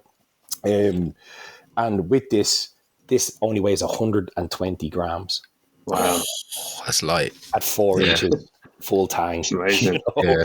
So it's just some clever engineering in the taper, but then also there's the balance point is just here on your finger, and it took so much to try and figure out a small bit of machining in the handles. Some good weight reduction done on it, though, isn't there? That's it, to balance it out, because you remove a lot of metal, an awful lot of metal in a full flat grind, and then it sent all the weight down here. So we removed it, and then it had that beautiful thing, because it has to be strong too. It's no use having a nice a light knife and you want to batten with it, and then it just completely goes away. So without the sheet that tips in at 120 grams, and you can use this all day. But that's the first look. That's the first look of it. Thank you for showing us that. No worries. So keep your eyes peeled, guys, for that coming from Heli. What's the exact name of the model? The Nordlease. The Nordlease. Yeah. Awesome. We'll put some information down. I'll send some out your way. You know what I mean? Awesome. That would be amazing. That would be awesome. I would love to know, because, you know, with you, Tom, and your hunting experience, because that's something that I don't believe in. I get really bothered by that. Like anything that I work on usually takes about a year, sometimes 2 years. And I'm not, R&D. yeah, that's it. I'm not a fan Yeah. of people who are like, oh, I came up with this new knife design on a Monday and you could buy it off the books on a Saturday. I don't know what you could test in 4 days. But I would love to know, because we're always making continual improvements, how it does on the stalking line, because that's kind of where I was hoping it would go. Yeah, that'd be you, wouldn't it, Liam? Yeah, that's it. If you're doing a bit of beading, you don't want your big, massive, weighty knife all on your hands. And then if you're going through game all day, that refined point already seems appealing as well. That's the thing. That's it. So and it's the same with yourself. I don't know if you're a fan of full flats, Tom. Some people love them, some people hate them. I do. I like everything. Yeah, so I'd also love to know what. If it's sharp, I like it. Yeah, that's cool. I would love to know your experience of it, because it behaves in wood, because it's so tall and it's a full flat. Yeah. It behaves a lot different than a Scandi, and I'm always open to that kind of stuff. So I'll make sure to sort you out, guys. You know what I mean? Thank you. That'd be amazing. Yeah, definitely do some testing and maybe do a video on it. That'd be awesome. Feedback's important. All feedback's important. Yeah, I guess that leads into maybe we could just because you just spoke about your favorite kind of bit of gear. It'd be nice if you then went on to, I guess, Joe, straight back to you about what has been one of your favorite kind of bushcraft experiences over the last few months. I know you've had a fair few. You've been up to a hell of a lot. But if there's anything, you know, in our kind of, like, we had a little brief podcast plan here, but I think we can summarize that into kind of what message you want to send from since we've last spoken, really. And like I said, what's been your highlight? Because you just get up to so much exciting stuff. It'd be great to hear. I appreciate it. At times it's too much exciting stuff, but I'm blessed. But that's one thing, because I love this show and I love what you guys do, and it gives me a place to talk very freely. And I've been very blessed this year to be on a lot of places. I mean, I could say that the guided canoe trips have been fantastic, because it was, you know, the first time where I've had quite literally 100% control of everything. And it has been nice on a personal level to take all those things we've been talking about, Tom and him, the pedagogy, the teaching, the lesson outcomes and stuff, and the experiences of the bad courses, which, you know, always happen, and the good courses, and finding that beautiful middle ground somewhere in there. So I could say that. I could say, you know, landing my dream job with Heli, who, you know, I could say that too. And Norway has been insane to explore. But personally, from a very, very personal level, this year has seen me kind of step into a new realm that I didn't think I would get into, with like videos reaching 250,000 views and you know, stuff like that, and cross promotion. So the biggest highlight this year has genuinely been the audience, you know, because you really don't know how your product is going to be received, and like that, we all of us here definitely try and give the best of what we can do. But this year, 2024, if that is this year, it's 2024. I really stepped out on my own. You know, it's literally just me, Ida, and actually the brands I work with, like Heli. But the schools that I like to work with, the people I like to work with, I've turned down jobs, I've turned down opportunities, I've turned down all this kind of stuff, and I just you can feel it. Like when The Undertaker was revealing his character for the first time in 1996, you know it could work. You know what I mean? But at the same time, you know, is it something that's going to do something over 30 years? Yeah. And, you know, the Bushcraft show. So really there was a thread running through the Bushcraft show, my friends like you guys, that, you know, all this year has just been super humbling with the support from just the community at large. You know, you're always going to get good criticism and bad criticism, but it was the highlight of this year has been able to sit down and go read through my YouTube comments and think about meeting you guys at the Bushcraft show and Tim Fairchild and Paul Jones and all these great people, and just seeing the success and the camaraderie, which is something that I had lost complete faith in for a long time. So this year really restored my faith in the fact that, like, you know, you can do it. You're not mad. You know what I mean? That the community still has amazing elements and still has loads of space to grow. So that has been my favorite it's Bushcraft brilliant. moment, if you will. From us both, just a huge congratulations on everything you've done, because you have stepped out on your own and you've just smashed it. So well done. It's hard. It's hard to formulate a plan and keep the momentum to keep it, and self-motivation to keep going, and self-faith. So it's really nice to see the feedback and payback for you as well, because I remember it was a kitchen in a pouch video. Oh God! And I tuned onto YouTube, and I was like, I just saw your video rise, and I was like, hey. Yeah, no, and the analytics have been great, but that's what I mean. It's no stress, but it's like I've always said it, and I've said it since day dot, and I know you guys would agree with me that you can produce the content, but unless people actually go out and click the video and like and subscribe and do all these kind of things, and because I've had imposter syndrome up to a point, like everybody does, when you're wearing someone else's jersey, it's very easy for your imposter syndrome to attribute any success at all to the jersey. You know what I mean? You know, I'm not a good footballer. It's because I play for Manchester City. You know what I mean? And you know, you can easily do that. Or it's the coach. You know, because he taught me this trick.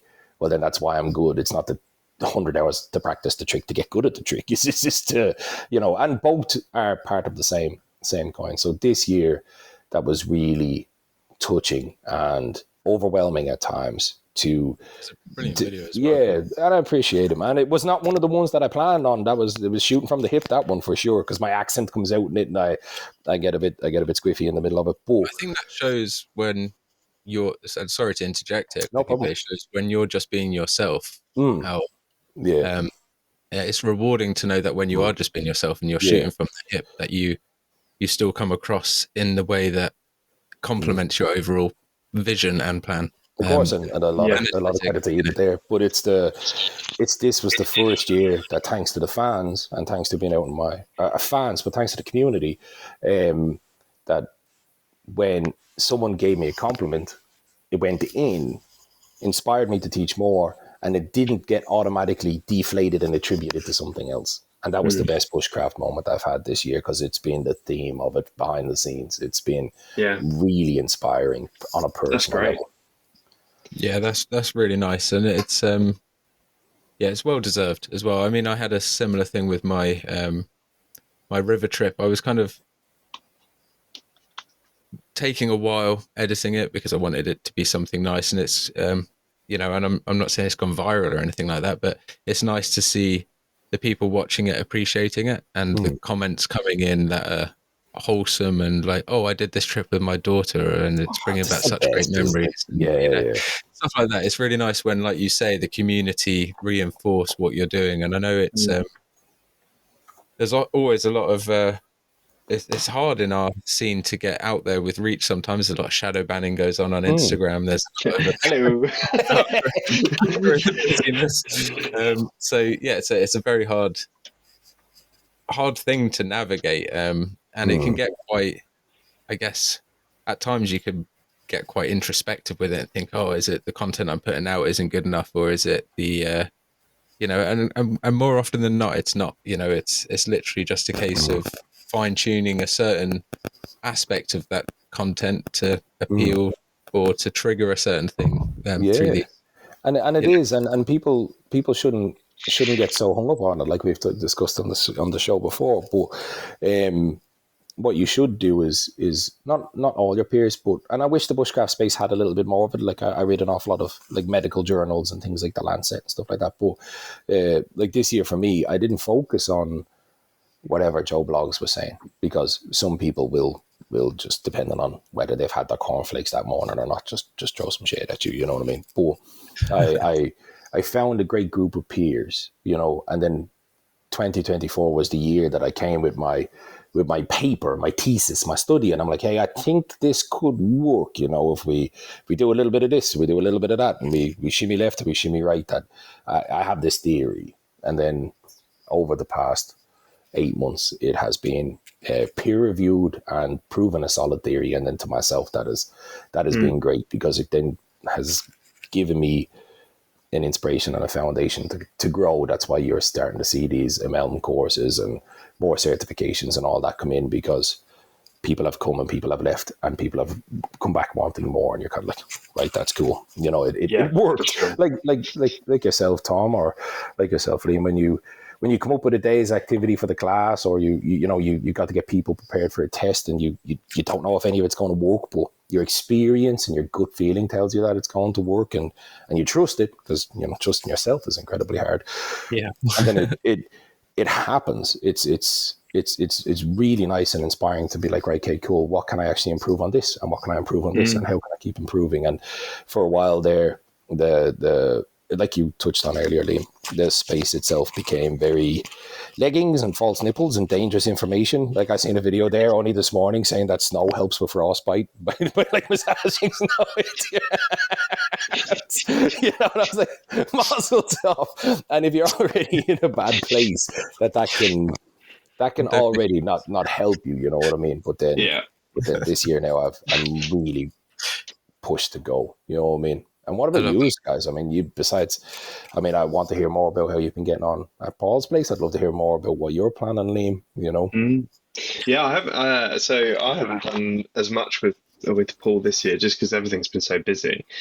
Still keep in touch and things, and I hope I can do some more odd courses with him in the future. But yeah, I've sort of I've done the courses I do on my own, and managed the wood and moved house and everything, and then just had no other weekends basically. So it's been a shame, but I mean, I've learned so much from working with Paul. And it's a bit like what you say. It is allowing yourself to pat yourself on the back, because like a lot of the things that I've learned from watching Paul teach and from watching his guys teach, and working with them closely.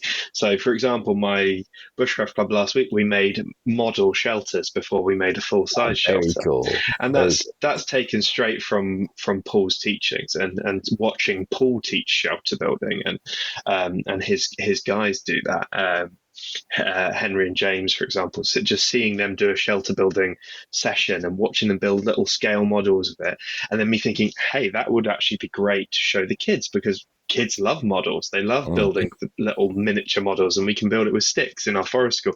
So it is taking that inspiration, not stealing it, adapting it to fit the situation that we've got, and then giving credit where it's due as well. It's like I would never claim that the model shelter was my idea, because it wasn't, and I learned that from Paul, but he probably learned that from someone else. And it's that whole like attribution, but also allowing yourself to feel good about it, because it was a lesson and it went really well. And actually, yes, the idea of the model shelters is recycled, but I still had to deliver that to 10 children and make it engaging, and then actually get them to achieve, have my own experience, and get the outcomes that were desired for those kids. So for me, I have a lot of that imposter syndrome. I'm always very quick to say, oh, it's all down to somebody else. It's nothing to.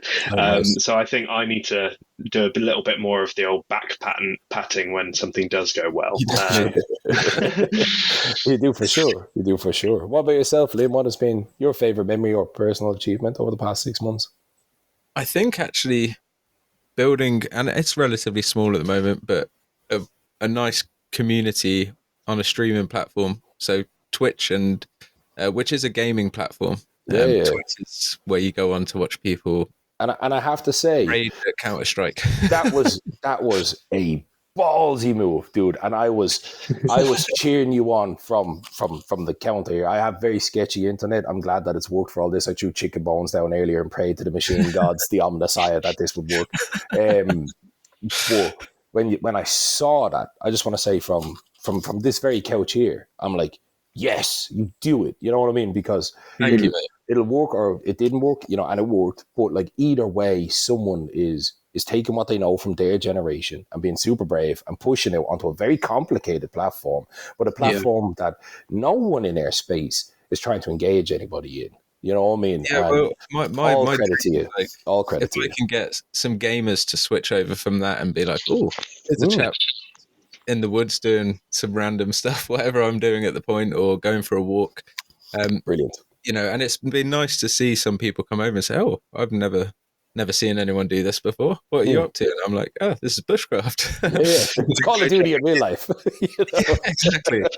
And it's been hard because it's like you said, it's technologically just mental to arrange, and it's why at the moment it's been a little bit more infrequent. It's because I'm trying to get, when I go out and do it to be the best experience. So when I go out, for example, to a new location and the signal is kind of jitterbugging, and you know, I've got 4 mobile modems in my backpack. I'm connected to Mobile modems, savage. and I'm like broadcasting everything back to my home computer, which is sending it to Twitch, YouTube, and Kick. So I've got like it's been a big learning curve, and I think I'm more excited for now, kind of refining that a bit more. I've got a little cabin which I'm building at the moment, kind of just finished insulating it, and I'm going to have more kind of live kit reviews in there and stuff, so I can sit down in front of the log burner and say, I'll just go on live for a few hours. I don't have to worry about the signal, but then when I'm out on a trip, I can inject that into the trip as well. So it's been a kind of an evolution, whereas I originally would have loved it to have been, I go out every other few days and I'm out for a few hours in the woods and people can join. It's practically, it wasn't working as I envisioned it, but it's it's a learning curve like anything. But I think just actually going ahead with it was the biggest thing for me, because And I seeing the procrastinated on effect, it for so long. like seeing how much it means to some of that community you've built over there as well. That's been really nice, because like obviously I've jumped on as many as I can, Absolutely. and And seeing how people are engaging and enjoying it, it's just been really nice to see. And the one that particularly stood out for me wasn't actually when you did a bushcraft one. You went and you were with a friend and you went and did those jump on electric scooters. oh yes. And you went into Milton Keynes, but then you were like stopping and IDing trees and stuff, and it was just like going on a journey with you and actually showing people you can, if even if you're in a city, you can learn trees. You were going and like looking for mycelium in like piles of wood chip in a park, and I was just like, this is really cool, because actually you're showing people that you can do this stuff even if you're not in the middle of the wilderness. And it's sort of what I originally was after doing with my back garden bushcraft, showing people if you can only do it in your back garden, brilliant series, you can still learn skills. And you showed that, you like jumping on an electric scooter, let's head into town and see what we can find, and it was great. I loved it. No, I'm glad. It's things like that become good memories of mine, Eva, as well. Sorry, and it's where again I want to try and leave those times when I'm live streaming actually IRL, because it's called IRL streaming, so in real life streaming. I've got a little camera on my shoulder. I've got a tiny little Raspberry Pi computer in my backpack with fans everywhere. That's brilliant. That is, man. And then it's a lot of work. It's a lot of work. Yeah, and it's like whizzing around on my back. I'm probably getting radiated to hell, but you're glowing. Where'd you get that fifth nipple from? But so like leaving those for, let's say, when I'm actually on a trip, rather than I'm going out to. What I don't want to become is a bushcraft role player either. I don't want to be like, I'm chucking on the stream, let's go role play bushcraft for 2 hours for the fans. I'd rather it be organic and, hey, well, I'm actually doing something. Come along, ask questions, and that's a nice thing. It's live. People can say, "What's that you just walked by?" and I can turn around and answer them. And it's been nice as well, because when I'm on my downtime, I can chuck it on just Twitch. I don't do it on YouTube. But let's say if I'm playing a game, which I do occasionally, like I'm a part-time gamer, I guess you could say. So I'll jump on that, and then someone will come in to chat and be like, because I'm just playing the game anyway, let's say at 8 o'clock in the evening, and someone will come in chat and be like, what would you recommend for a waterproof jacket? And then I'll suddenly get up the browser and I'm like, hey, have you looked at this? Have you looked at this? That's pretty cool. It's been quite nice. Yeah. But it's what we should all aim for as I wouldn't say experts, but I believe that there's a duty, that when you hone a craft, like, because I speak in analogies, there's this really cool designer in the States. I'm fascinated by textiles, especially outdoor textiles, and he studied denim forever. You know what I mean? And for those that don't know, denim is, and you actually see it now. It's out in some of the outdoor industry with shirts and stuff like that. It was this guy's thing, but he studied denim for an age, and you have to pay your dues. You know, you go to, I can imagine, denim college. You know, you study textile science. You know what I mean? But what denim is not a material; it's a weave. You know what I mean? So you got two things woven in over each other. But then once he became like in the upper echelon of his space, then when you know the craft inside out, and I'm not saying that you have to know how to make fish hooks out of Arctic fox bone or anything, but when you know the craft well enough that you can take what you do know, and then you start to experiment and you start to see where things can go with a Twitch stream and that. And then before you know it, he invented denim wool, which you see in an awful lot of outdoor places now, and so on. But an awful lot of people seem to peak at those kind of things. It's what made Mears great. It's what made Canterbury great. It's what made all these other people add their mark, and Kachansky great with the super shelter, and Richard Greaves with his kind of stuff, was that they got to a point, and then rather than saying, I know everything, then they're like, right, I've got all the tools here. What can I put together? You know, what can I bring from them, my own experience, like Twitch, or, you know, the fact that I teach courses all over the world all the time. And I'm like, right, well, here, look, I think I can make a pretty good foreign course. You know what I mean? Because there's things I like and things I don't like. There's things that people won't ask for, but that they really want it. So you give it to them and they don't have to ask, you know what I mean? And so on. And then you play around, and then you make some real changes. Then you make some great changes, you know what I mean? So it's, you know, I think it's great what you guys do, because you shouldn't be afraid to play around, i.e. why we're sitting on a podcast, why there's Twitch streams, why there's, you know, we're just guys who are like, right, we love what we do, we know enough about it, so what can we fix? How can we weave this denim in a different way? Can we use a different fabric and weave it in a different way? What will be the results? We don't know. You know what I mean? You gotta try, and you gotta innovate. You gotta bring stuff from the teaching space. You gotta bring stuff from the gaming space. Otherwise, it's null and void. It's dead. You know what I mean? There's only so many times you can teach ferro rod before you've taught everybody how to use a ferro rod, and then what you do.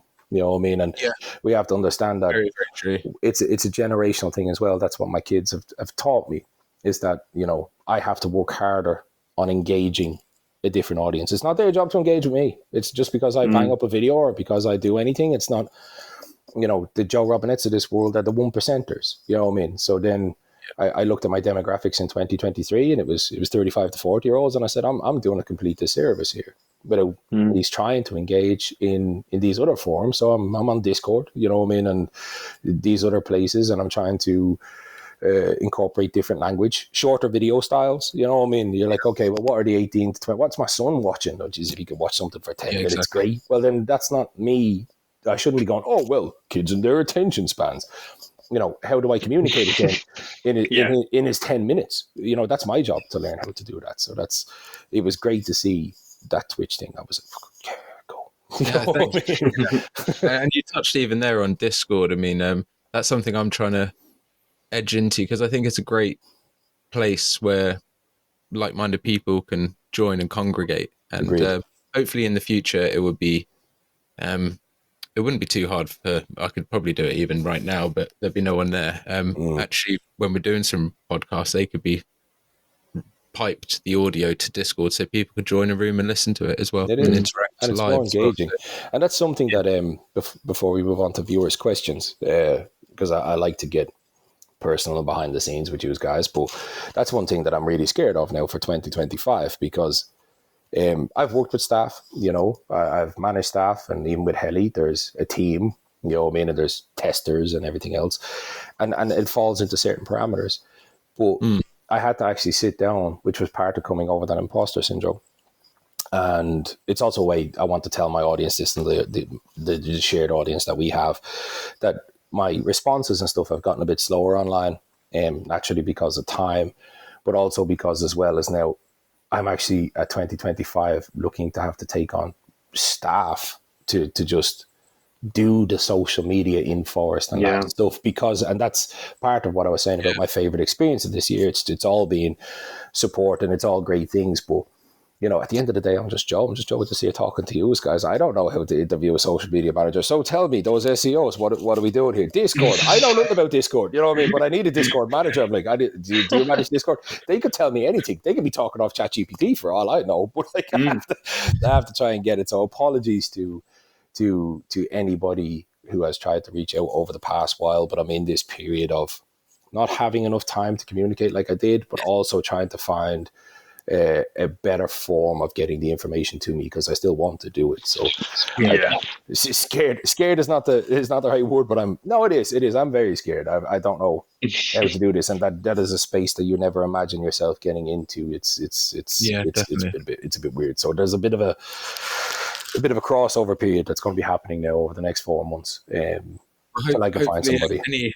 Any lessons that I learn along the way, because I'm trying to, like you say, there's not really many other examples of, I guess, creators that have done this kind of thing in this space. So it's like, you know, trying to integrate the live stream with, like you say, Discord, and trying to delegate your time to all of those things gets so hard, especially with you, Tom. Like, for example, you don't finish until 6 o'clock now for half of the week, do you? So you're very limited to your evening times. And then I get back and I'm not quite finished then, because I have to get everything ready for the next day.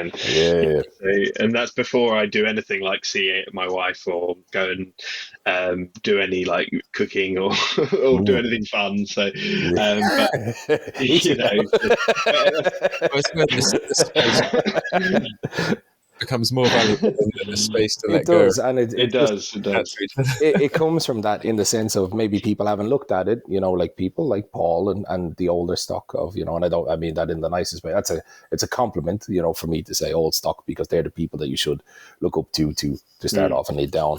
But I started again looking at what my son looks at, and anybody who's doing it seriously definitely ain't doing it on their own.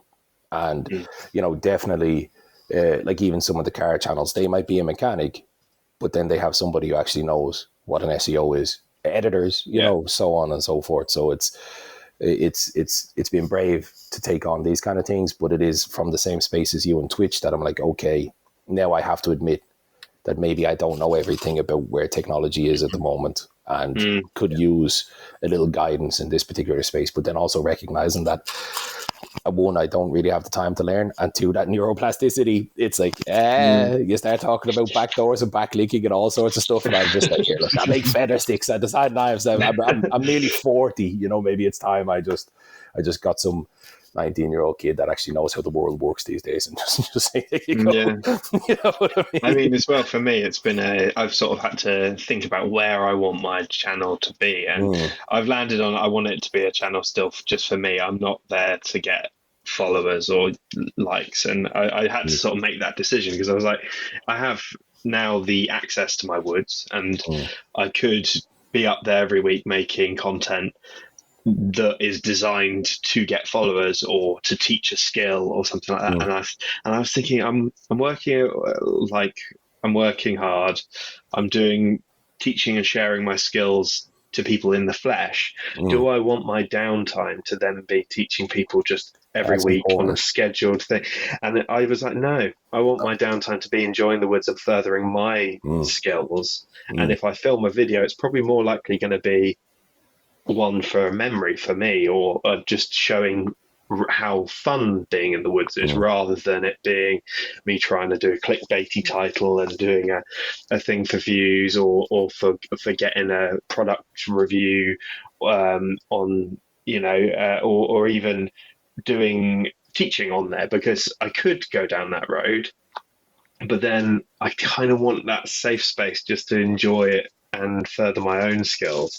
So I've sort of made that decision for my channel, that at the moment I'm not going to push too much down that road when I'm also pushing down other roads. I'm just going to enjoy it and have that as a thing of enjoyment for me. And it's the best way to do it. I mean, like, here, look, I'm wearing a t-shirt with a goddamn feather stick on it. If you had told me, it's a very nice t-shirt. Yeah, thank you. But if you had told me 6 years ago that was going to be the case, I would have laughed at you. I would have told you no. I would have said, here, look, there's so much that I got. Nav is my passion. But it's kind of like if you're a knife maker, you got to decide whether you're a knife maker or whether you're making knives that just you like. You know what I mean? And that's a very important decision for anybody to make. But I found that, as cliche as it is, less is more, and just be yourself. And then you try these different things. You just try. And then you never know. Sometimes at the end of the day, you just look after you. It's kind of like if you're single, going out looking for dates is the worst way to attract dates. But the minute you're like, hey, I'm just going to play some Xbox, go to the gym, eat some healthy, be fine, all of a sudden then it just comes to you. You know what I mean? And that is quite literally the same when it comes to these things. I mean, when I was trying my hardest, I couldn't do anything. I burnt myself out. I was working 2 jobs, had 2 kids. But then when I was like, you know what?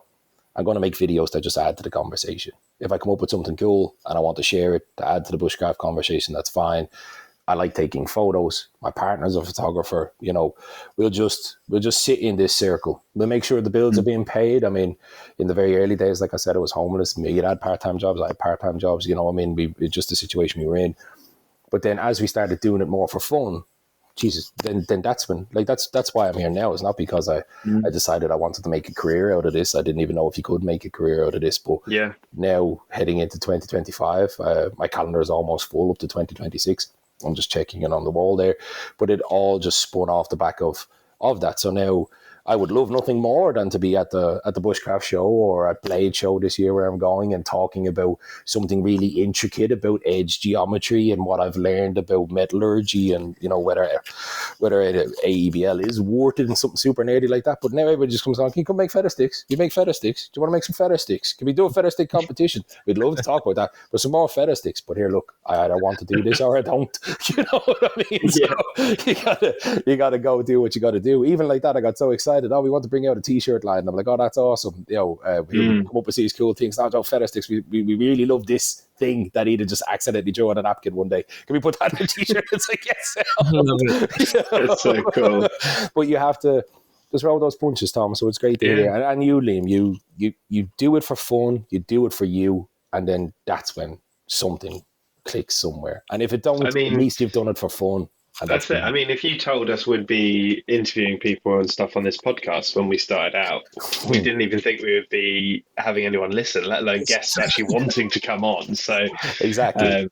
The idea should always be the fun part, the educational journey part for yourself. And then if people decide to tag along on it, that's the bonus. That's the cherry. Exactly. You know what I mean? Absolutely. I mean, talking about kind of listener and viewer interaction, and obviously how important that is to us as content creators. And I know I can speak for all of us when I say it really is so important to us as creators to get that feedback, because otherwise you're just doing it blind, really. Because you're the guys we're doing it for. We've actually got a few questions to ask you from some of our listeners. Oh Lord, I always get a bit jittery at these ones. But they only had a short amount of time to kind of get these together. So I think we'll stick with, we've got 4 or 5 here, which we'll probably stick with. Won't go any more than that because it was just time will keep going. Yeah. And some of them are fairly simple. Some of them are fairly complicated. I mean, Tom, did you want to start off? We got one from Thornhill. Yeah, let's go for it. Thornhill. Shout out to Thornhill. Be easy. Oh, we love him. We need to get him on the show. We do. What a dude. Oh, and what kit as well. Just amazing kit. So his is on kit. So he wants your opinion, Joe, on some textiles, which I know you'll be happy to hear. Kind of to the bit that you were saying about denim as well. So considering researching that, it might be helpful. So he says, do you believe cotton is rotten in the outdoors, or was that just big nylon's disinformation? I agree 1,000% with that. I really do. You know what I mean? And you only have to look at like what we were just talking about there, that it's like, yes, cotton has, I mean, naturally you don't want to wear it, but it has its place. You know what I mean? And you only have to look at Ventile and stuff like that. I think cotton in itself is a fantastic fabric, but I think cotton lends itself to working great with other fabrics. You know what I mean? And it's great for building in things like mechanical stretch. and so on like that. So I would say, no, don't be averted to cotton, especially if you're in warmer climates, maybe, Yeah. somewhere in the UK, it's not the place, but I still love it. I still wear cotton t-shirts and, So do I. but it's important to do your research on these things. And Thornhill is an amazing guy to talk about these things. I mean, he totally had me in knots at Wilderness when he started telling me about plastic leaching and stuff like that, and sent me down a rabbit hole that I won't get 2 weeks of my life I won't get back once I got home and started. So he's definitely a man to talk about these things. But I think cotton, you should research what cotton you're buying, where you're buying it from, what the weave is, and then you kind of get it. Like, but there's a big difference between, say, brands like Sasta and where they get their cotton from and how they make it, the Primark, the cotton Yes. thing. You know what I mean? 100%. I think that's part of the textile discussion. Is just, I can understand it's a very heavy topic for people to be in, but cotton is perfectly fine. But you need to understand what cotton is before you kind of go about it. And the pros and cons of it, and your intended use as well. Yeah. I mean, we're if all you're going to be sitting here, but look at World War One and Two, fought with mainly cotton and wool. Yeah. That's literally all it was. That's it. Yeah. And it's knowing the strengths and weaknesses, and maybe if you've only got one shirt and you're going to hike up a mountain, you might get cold when it doesn't dry, and you're going to get shivery. But at the same time, you might not want to be weighed down with wool, or you might not want all of the sort of big modern quick drying fabrics. So it's about making conscious choices and understanding that there are pros and cons to all fabrics. That's it. And exactly. And then understanding that, like, some fabrics are more complementary to others than other fabrics, and cotton is definitely one of them. It definitely is. I mean, it's in practically everything. So it's just, and like you say, don't rule out blends. Yeah, don't rule out blends. I think that is where the magic happens with fabrics, is when you take, just like even like this podcast, when you take two different fabrics with two different purposes and they get meshed together to strengthen those attributes, well, then you end up with something absolutely fantastic. And I think cotton has its place in that, for sure. I do as well, yeah. Also, a good question there from Thornhill. I'll move on to Into the Forest Ryans, who's a good friend and great listener of the podcast. So thank you for sending this in. He said, what's Joe's favourite outdoor memory from youth or adulthood? Oh God, lads, I'm in a very sensitive space these days. I'm going through a lot of self-development. So my favourite memory in the outdoors. I guess that would be to do with outdoors related. Yeah, definitely outdoors related. And I have to say, my favorite memories, and it's always my favorite memory or my favorite feeling, was when I was growing up. I exhibited an awful lot of signs of Asperger's. I still haven't got a physical diagnosis, but I want to get this hat that says I haven't been diagnosed, but I'm pretty sure. You know what I mean? Yeah. And I've talked to enough experts in the realm and sat long enough. I just haven't got the paperwork. But when I was younger, I went through a period of selective mutism. Because just not being able to understand how the world worked and how people worked and how social worked, and I couldn't communicate properly just because of how my brain worked. So I think I stopped talking for about 8 weeks the first time, and then 4 months the second time, 6 months the second time, when I was about 9, you know what I mean? So I had a bike, I had an imaginary friend again, but it was from a cartoon series. It was a dog, and I would wake up and I would just get on my bike and I would go to the local woods. Because, at that time, there was no phones. Your parents wanted you out of the house. It was like, it's 9 o'clock in the morning. What you still doing inside? Get away out the door with me little autistic Joe cycling off into no man's land. You know what I mean? And that's just, my parents were incredibly worried about me. And it was a traumatic time in and of itself. But when I got to the woods, whether it was hail, rain, or shine, I just put my bike against a tree. It wasn't even a big woods. I didn't cycle too far. I live at the edge of Wicklow National Park. But the world made sense then. A pine tree is a pine tree. It'll be a pine tree tomorrow. It'll be a pine tree the next day. Leaves come on, leaves come off. The moss is there. And there was a whole world to discover at a pace that I could discover it at. And none of it required any complicated communication or anything like that. So even though that was a very hard time for my parents, as I can well imagine, especially at a time when these topics were never discussed. You know what I mean? No, he was an awkward child, or he's a gifted child, or he's highly intelligent, or whatever it may have been, but the root cause was never tackled. But those days in the forests, I would never trade for anything, because it's what gave me that sense of peace. It's what gave me that sense of understanding, of just being accepted, you know what I mean, by it. There's a beautiful saying, and I can't remember which culture it comes from, but it could possibly be Sami, or maybe it's a poem. Either way, it says, if you're lost in the forest, just stand in the forest and the forest will find you. And during over those 6 months, it found me, because I didn't have a granddad. I lived in the ghetto. I mean, I showed Eda my childhood photos there recently, and she's like, is that Latvia? Were you born in Latvia? And I'm like, no, it was 1980s Ireland. You know what I mean? It wasn't Latvia. You know what I mean? Because I was started my life off in a caravan before I moved to social housing out in the middle of nowhere, which was confusing in and of itself. But it really was the foundation. So I wouldn't trade those 6 months for the world, no matter how they were, because the forest found me then, and it never left. And whenever the forest did leave, and I left the forest, that's when addiction and everything started, and the world started getting complicated again. And you know, you're just trying to drive your cars and pick up the chicks and do all that kind of stuff. But then once I found my way back, all of a sudden, then, so every time I'm in the woods now, it's not really anything to do. Well, yeah, naturally, I want to take pictures of birch trees. I want to do this. But all of a sudden, then that the world just makes sense to my brain, comes back. And that's a beautiful question, and that's an honest answer to that question. I've never talked about it. Thank you, Joe, but that's where that comes from. I just absolutely, that's my favorite memory. I wouldn't trade those rainy days or bikes being punctured, having to walk home kind of days for nothing. You know, I love that. Well, it's made you who you are today as well. Amen. Amen. Like everything, you know, I mean, like everything that we all have to face. Yeah, I like that. And thank you, Ryan, for that question as well.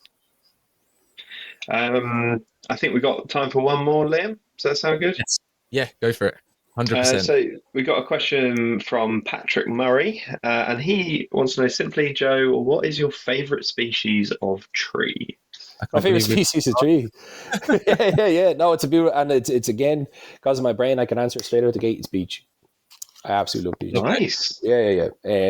The same thing. When I went to Denmark for the first time, it was a very crazy period in my life, and Denmark is blessed with beech forests, you know. And I walked into this beech forest, and all of a sudden that feeling I felt when I was 8 came back, and I was like, oh, maybe it was the wide open spaces. I don't know.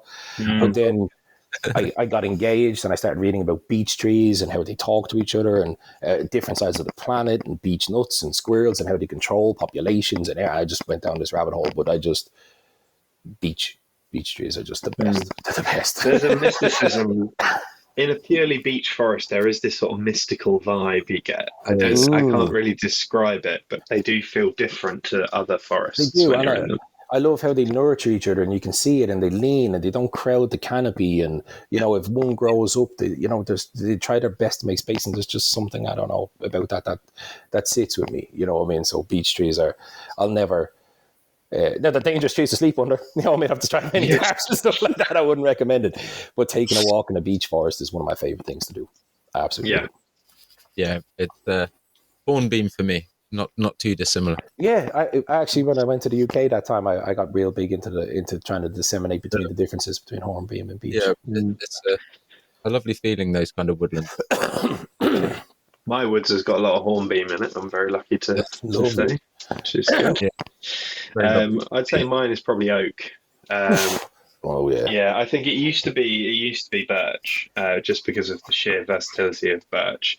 But I think the further into the outdoors journey I've got, the more that an oak tree's sort of strength stands out to me, and the sort of way that you can just walk through a woods, and the second you see the sort of antler-like limbs of an oak, I feel at home under an oak tree. So I think now I would probably say oak is my favourite tree. And I can understand that. But I mean, birch trees, they're the gateway drug. You know what I mean? They're the rock star. They're just the Bieber of it. They're the one that makes you buy your first album. But definitely like that hornbeam. And I can totally understand what you see with oak. I actually love measuring oak. There's a thing that you can do with the it's like a little arborist equation where you're, circumference at chest height, and you can take it and so on. And what I love about oak trees is that like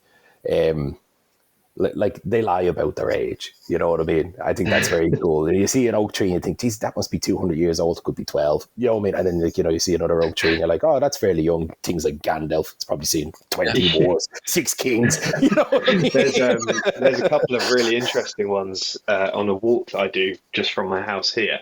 And I can walk down there, and there's me and Liam stood under it, actually. And it's like there's this girthy boy.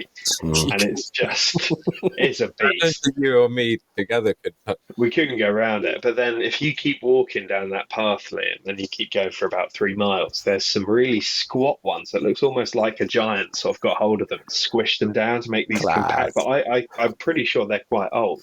But they don't look old because they're like an old shrunken thing. Cool. Yeah, that's very, very cool. And if it's okay with you guys, while we're talking about trees, and I know you're big on the mental health thing like myself, true bushcraft, and I just want to say that I have an awful lot of respect for anybody who suffers with things like my brother has full-blown ADHD diagnosed, and people with autism and the various lengths of the spectrums that go on. And people do tend to talk an awful lot about getting depressed and stuff like that. But I just want to say that because of bushcraft, it was actually, I had no idea that my brain worked like this. Jilly Thompson, do you know Jilly Thompson?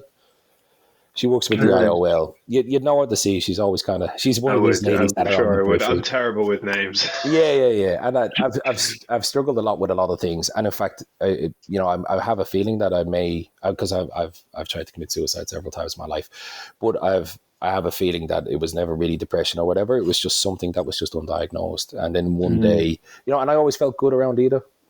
And with the way we worked and at peace in this environment.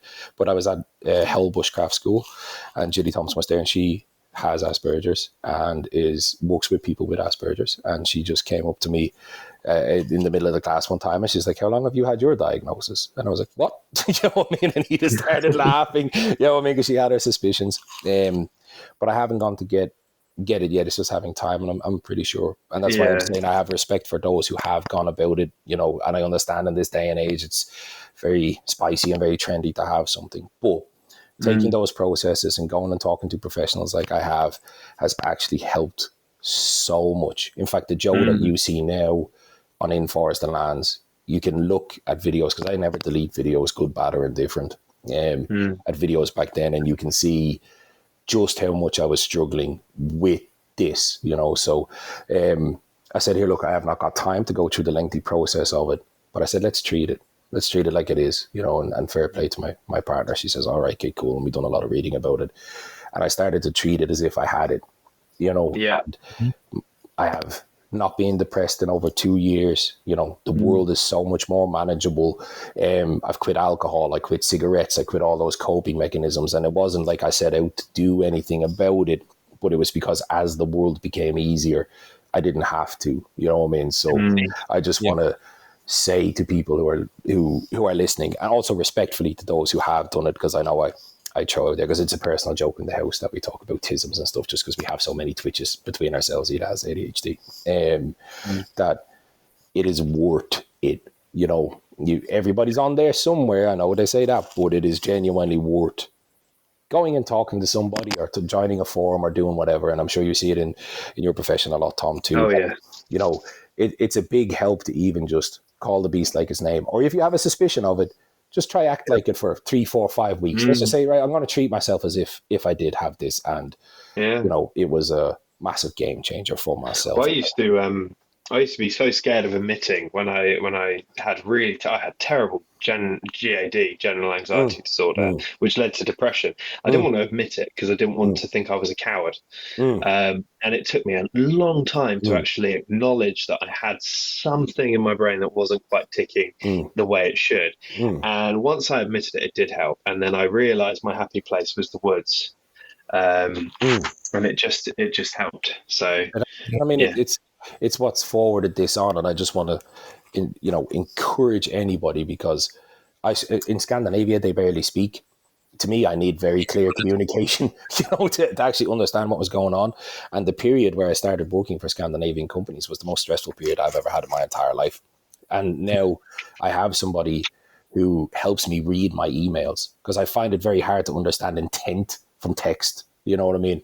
So once I had somebody saying, actually, Joe, this person, portray, isn't it? yeah, that's it. This person isn't angry. It's just a professional email. It's professional language. Or this person is a little, and I could address the situations. And now you're seeing the growth come on the back end of it, because I'm not. And now I walk into board meetings and, major shit out to heli and stuff like that, because I'll info dump.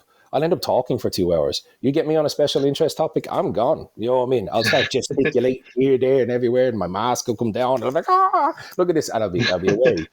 And naturally, if people don't know that about you, because it's not a visible thing, they don't. So now the successes that I'm like for example, and this is the truth, and maybe we can get the CEO of Heli on the podcast, that when I was down there with them and I told them about my neurodivergency, if you will, I said, I just walk fast. I said, you don't have to keep up with me. You don't have to do anything. I said, I can be very overpowering. I said, but you just tell me when you need me to back off, or because Ida's like my, what are those dogs that can spot PTSD? Like she'll all of a sudden start rubbing my back, or she'll be like, hey, calm down a second, or like, here's a knife to play with, go into the corner, chill out, you know what I mean? Because I don't spot it myself.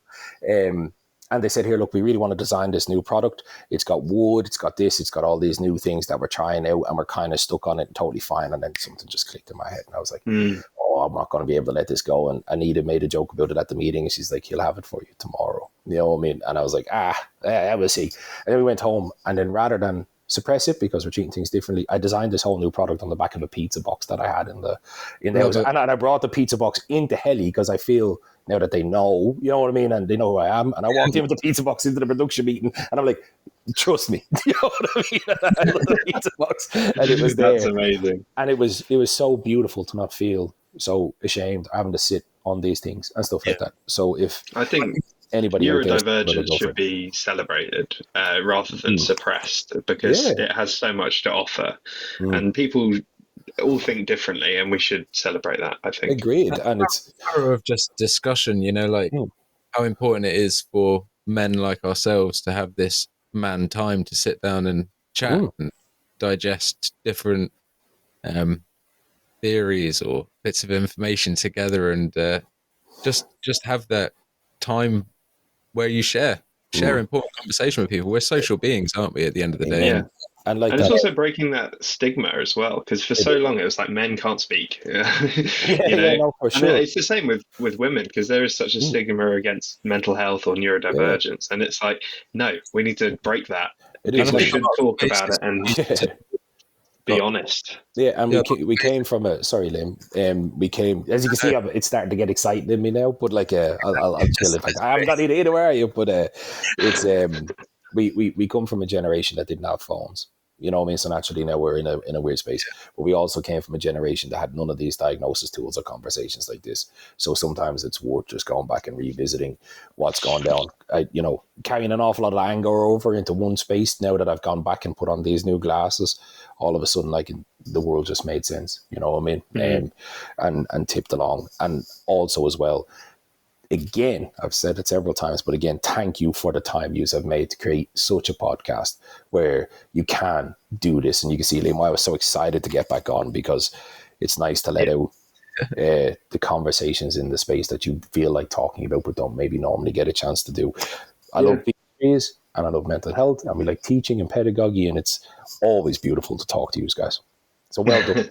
Likewise to you, Joe. It's always great to catch up. Definitely. And I mean, I think we'll probably have to start moving towards a kind of conclusion, but I think one point I wanted to try and just have a little chat about, or Tom and I wanted to chat about, was just a little kind of something for the listeners to go away with. Maybe just a little discussion about collecting natural materials for firelighting in the UK as we're coming to this weather period. Because obviously we're at that point where it is the change now from, late summer coming into autumnal winter periods. And it's going from the woods have been a very dry place where maybe new. Not here, they haven't. A lot of newcomers maybe who would come to the craft or might actually be coming up against some of their first times outside where firelighting is going to become a little bit more difficult. It'd be nice to have a little chat about that. Yeah, and it has been exceptionally damp. Yeah. So it's a good time to practice wet weather firelighting. Yeah, they can act like a little call to action for our listeners to go away and something for them to refine their skills. And if they want to ask any questions, we can get some questions prepared for the next time you're on, Joe. Sure. Yeah, I'd be game for that. So would you guys like to discuss some tips or about it, or how would you like to approach it? Yeah, discuss. We can all, as a group, just discuss what we feel would be some good practices when you're going out and firelighting in damp conditions. And I know you gave a very good demonstration and discussion about this at the Wild and Us Festival. Yeah. That was I really enjoyed that. That was my favorite demo actually of that particular year. I absolutely loved it. It was great because that's when it was absolutely raining. It was heavy rain, wasn't it? Yeah, it was insane. But as you can see, like I was talking about, you may remember or may not. You were super busy yourself. But I started that speech with saying why my thought process was the way it was, because there's a large suspicion that I may have Asperger's, and because I teach that way. And then that was the very first time I gave a 1000% Joe lesson. There was no external influences in it there. So it was a very proud moment for me, and Edith's one too. But the one thing that I would say to anybody who hasn't attempted it is don't let yourself fail. Don't ever let yourself fail, especially when it comes to wet weather fire, because, even if you have to throw 2 gallons of petrol on it in your backyard, it is so important for your brain to get that win when it comes to wet weather fire. If you're only starting, bring as many firelighters as you feel, do what you got to do. But don't let yourself walk away from a smoky pile of sticks on the ground. You know what I mean? Even if it is leaving the forest and going home to your fireplace and lighting a fire, get that win for your brain. Otherwise, you'll just start slowly backing away from wet weather fire to the point where you won't touch it anymore. Yeah, I think that's a brilliant tip. That is great. I think mine. Sorry, Liam. I think mine to add to that is prepare. Oh God, yes. And get more sticks than you think you need. More birch bark or whatever tinder you're using. Just don't skimp on it. Just chuck a whole load down and give yourself the stuff you need to succeed. Yeah, agreed. Also, we both persevered, haven't we, Tom? Sorry, Joe. yeah, we both persevered over damp tinder and kindling before, and it's kind of, you just got to nurse it. The old saying is, where there's smoke, there's fire. So, amen. Pyrolysis, pyrolysis. Keep pushing, and sometimes less is more in damp conditions as well. Although it seem important to give it some protection. Treat it like a red wine. Yeah, like a fine wine, and let it breathe. Agreed. And at the end of the day, it's what I tell my students is that you want to get out of the rain. Why would your fire not want to get out of the rain? You know what I mean? So, if you're going to set up a tarp for you should set up a tarp where at least you can prepare your stuff, you know what I mean? And have that pyrolysis happens. And that's also a great tip for people, like you said, where there's smoke, there's fire. To expand on that a little more, especially in wet weather conditions, is fire won't combust until it's up to a certain temperature, and it ignites those volatile gases. So when you light a fire in the rain, those raindrops are just constantly cooling that fire back down. Yep. So your job as a person who's lighting the fire is to try and get it up to that combustible temperature as quick as possible. And that may mean drying it out with 20 gallons of birch bark, or, sticking your Trangio underneath your tinder bundle to kind of get it going. But if you want shelter, your fire wants shelter. 1000%. Yeah. Even if it's as simple as getting your mate to hold a coat over it. Anything at all. Get your mate to stand over it. You know what I mean? It might look weird to pass us by, but it'll do it. And that's the thing. Once you've got that flame, you can then nurture the fire, and it's very much harder for rain to put out a fire that's going. I've noticed that sometimes on rainy nights I've banked up a fire and put some bigger bits of material on there to keep the core nice and protected. and in the morning you've still got a good pile of hot embers that you can blow back to flame. Yeah.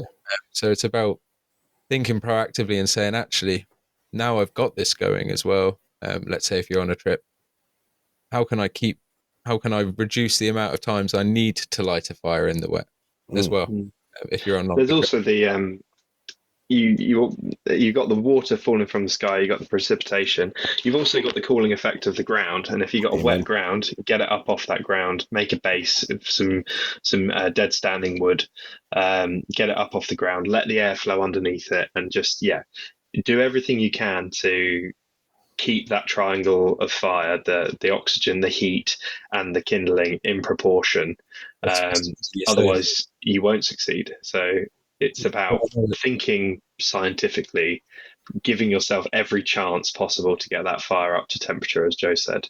Yeah, it's one of the funnest things ever when you do succeed with it. You know, I mean, that's why I encourage people to just never let yourself fail. Just give yourself that win, wherever it may be, even if it's lighting your Primus stove, just light something. But it's understanding the mechanics of the science, you know, of it. You cannot, anything you read on things like pyrolysis or the fire triangle or the airflow of stuff is great. And that's what I would say as well, is that don't bother with anything fancy. You know what I mean? I've seen people try to build. I have a love-hate. In fact, it's how I tell whether a bushcraft book is good or not, is how close the fire reflector is to the fire. If I look through it and I see that and it's not right, I know we're kind of in washy territory. So don't try with anything fancy. Just lots of fire, the stuff that you want to be focusing on is not whether you've got fire reflectors or it's a TP fire or whether you're battening for 10 hours. You want to get the science right. You get the science right, the fire will light at the end of the day. So also, I found out fire just loves chaos. And it wants to feed. So don't be caught up on making it look pretty. Just get your kindling on at the right time. So the small stuff first, move up the gears, go from pencil lead, pencil, maybe thumb thickness, and just move your way up. But you don't want to add the kindling until the flames are above the previous level. Yeah, I like them up to my eyebrows. That's how high I like the flames before anything. Just here, you know? Deep singeing. Yeah. As simple as keeping your tinder in your pocket or in protection until the very last moment, until you're actually committed to lighting that fire, can make all the difference in wet weather. In fact, I remember when I was in Scotland, the ground was so saturated that I decided to build the fire elevated off the ground on rocks. And despite this rock feeling dry to my layman's hands, you know, and things can feel, they obviously have ambient moisture within them as well. So as the fire started to burn, then the rock started to heat up and the water started coming out of the rock. Oh, no. So then the water from underneath the fire was trying to put the fire out. So I was like, right, scrape the fire to the leather pad, put some more sticks down back onto. That's it. And I mean, that's why my fire kit is so substantial. You know what I mean? It's I believe, like I said, there's skill days and there's chill days, you know, that you should always push yourself, you know, go out and try and build a fire in the wet. And, you know, your challenge that you done, Liam, was brilliant, that 1 meter fire. You know what I mean? I thought that was class. I thought that was really good. Very intuitive. But then there's you also just want to stack the decks. I mean, I'm from Ireland, you're from the UK. It's practically Atlantis. It's never dry anywhere. Even on the driest days, you're picking up stones that are dry, but they're wet. You know what I mean? It just happens, you know. And so carry your stuff. I mean, we've never not done that. Leave the machismo at home. Even when they found Oatsy in the snow on the deck, he still had loads of accoutrements with him. You know what I mean? Because you want that win at the end of the day. It's not about survival. You want that win. You want to light the fire and have your steak. So, you know, put a bit of time. And that's part of the fun too. Like you said, walking to work and seeing tulip poplar bark, cedar bark, and, you know, all these things. And cedar bark's, it's the worst in the rain. It's the absolute worst in the rain. But, you know what I mean? Drying these things out, having yourself a nice little pouch or a big pouch, depending on where you are in the rain. And then you get it going, because maybe I'm wrong, and the viewers can roar at the screen if they want, but there's some wet fires that are just never going to get lit. You know what I mean? No matter how much you roar them, without that pyrolytic effect at, whether it's a pre-made fire starter like we talked about, one of these fire cards, a fistful of birch bark that's 5 mil thick, you know what I mean, wound into a ball. You can't do that. You're not. It's sometimes impossible to make it off the land, and it could rain for 4 days straight. You know what I mean? And it just, everything is saturated, and then the sun's going to come out, and then you're going to get that evaporation, and everything is still saturated. It's going to be. You need at least a week in Ireland anyway. You need at least a week of sunshine before you're back into kind of safe territory again. Well, for reference, and it might be something that you find quite informative. I don't know if I've ever shared it with you before, but for the terms of masonry, so this gives you an indication of how quick moisture traverses through masonry. Oh, I'm about this. Okay. It's a month per inch. So if masonry is damp, it takes a month per inch to dry out. So if it's saturated through 6 inches, it's going to take 6 months for that masonry to fully dry out. Wow. That's the average over here in the UK. Yeah. So it gives you some indication to, it would probably maybe be a bit quicker with timber. Maybe it was even slower with timber because it's more absorbent. So there's it's in there. Oh, you've done it. You've done it now, Liam. I guarantee there's no paper on that. We know what you'll be doing this afternoon, Joe. That's it. That's a great tip for anybody as well, is that if you're looking, like you touched on, Liam, and you say you do want to barrel down a hole after this show and explore something, Google actually has an ability to do that. At the end of what you're searching, say if you're like, how long does timber take to dry out? Then if you hit, or, timber to start a fire, you know what I mean? You hit that, you're going to get a million AI generated blogs from people who sell firewood and people who do all these things, and maybe bushcraft blogs as well. But if you type in site, SITE, those 2 dots, I think they're semicolons, edu, site education, site edu, with those those 2 things, and then it literally removes everything except educational, scientifically reviewed, peer-reviewed papers, and then you're in the waters then, because it might not be a bushcraft related thing, but I guarantee you someone out there who works in the timber industry has done a paper on drying in a kiln versus in nature, and you might find the information you want then, and it just cuts out an awful lot of faff like that. Yeah, it's a great tip, really good tip.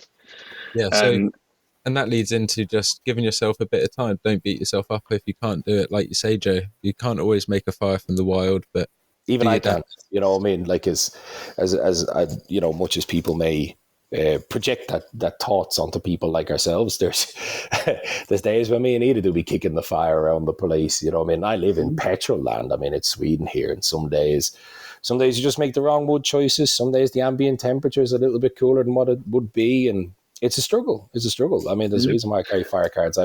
I would be lying and remiss and I think most people would, if they said they had 100% success rate with fire, no matter what your skill. No one does. And I remember once, like, you read all of Fire Steel's work in the wet. I remember once being on my own doing a wet weather fire lighting challenge, and it being so heavy rain.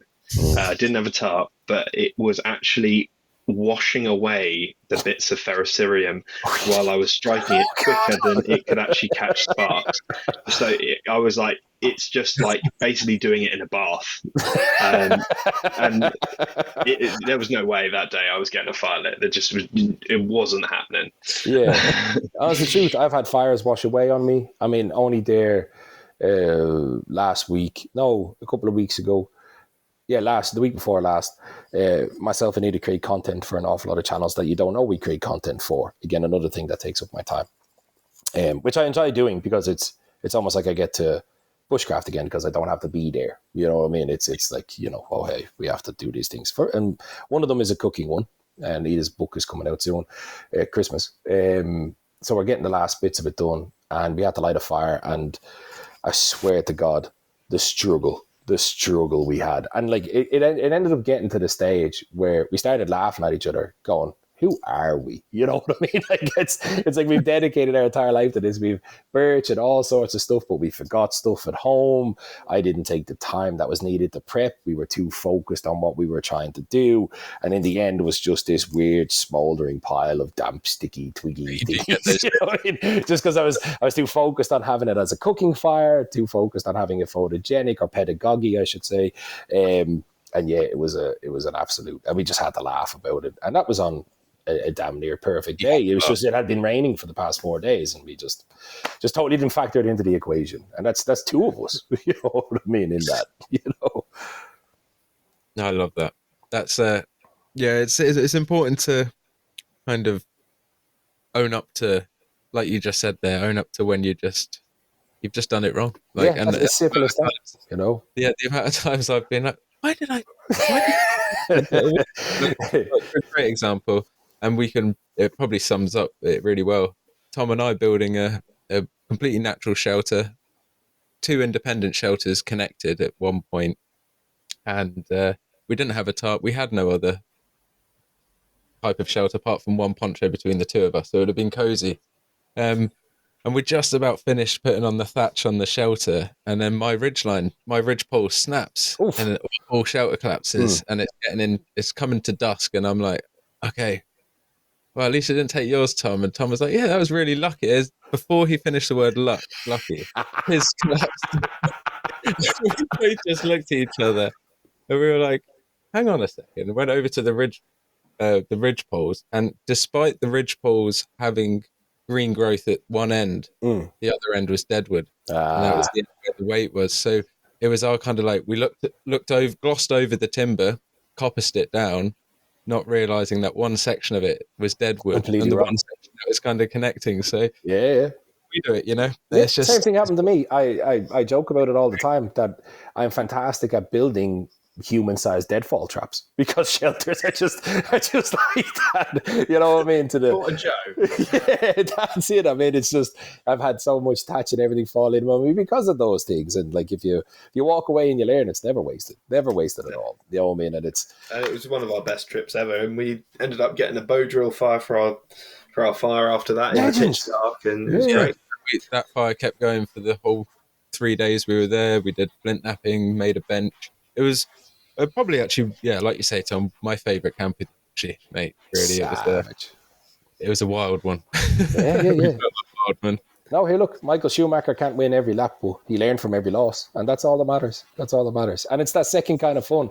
I don't know. I've had perfect trips, textbook trips, you know what I mean, that have been damn near picturesque, but I always remember my fire washing away, the human deadfall traps that I've built for myself, the fires that I've kicked across forest. There's probably 20 bow drill sets just in the far side of the woodland here from me launch them in the driveway, and they're the ones I remember. I only recently I kicked the shit out of a tent in pure anger. You know what I mean? This new hybrid thing that I had, and I didn't figure it out, and there was no instructions as a prototype, and I was trying to put it up, and then I was like, no, you're getting it. It's just, today's the day, just wailing on this thing like Homer Simpson in the garden, just So it happens, and enjoy it. It's that second kind of fun. You know what I mean? Yeah, absolutely. I think that sounds like a really good place to leave it as well. I mean, where can people go over and see your moments like that, and you know, all the different bits of content that you've been putting out for the last few years? Because it's really cohesive, and obviously you've got a few different avenues that would be nice for people to explore. So give people, you know, shameless little self plug here. I appreciate that. I've narrowed it down. I've listened to the feedback, and it was actually the very first time I was on this podcast when you asked me this question, made me think. I was like, Jesus, there's just so much stuff scattered everywhere. I need to condense it. So I owe that to you guys. But now it's just several places. It's in Forest and Lands on YouTube. That's where I share just my primary highly polished educational stuff. I don't really do any vlogs or anything like that as of yet. And then you can just catch me on Facebook and Instagram, and then also Helly's feed if you want to see, because I've got so much to share that I'm keeping my knife stuff for Helly, I'm keeping my bushcraft stuff for YouTube, and my kit stuff for YouTube, and then my own personal Facebook and Instagram is just, today I bought stickers, and isn't this a cool transient from the 70s stuff? So that's the place to find me, and it's Joe Price Outdoors on Instagram. Amazing. We'll make sure to link all of that down below in the description on whatever streaming service you're using to listen to our podcast.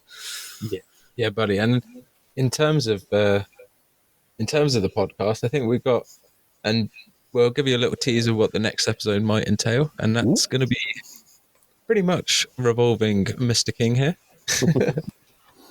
There's a little thing on my finger here.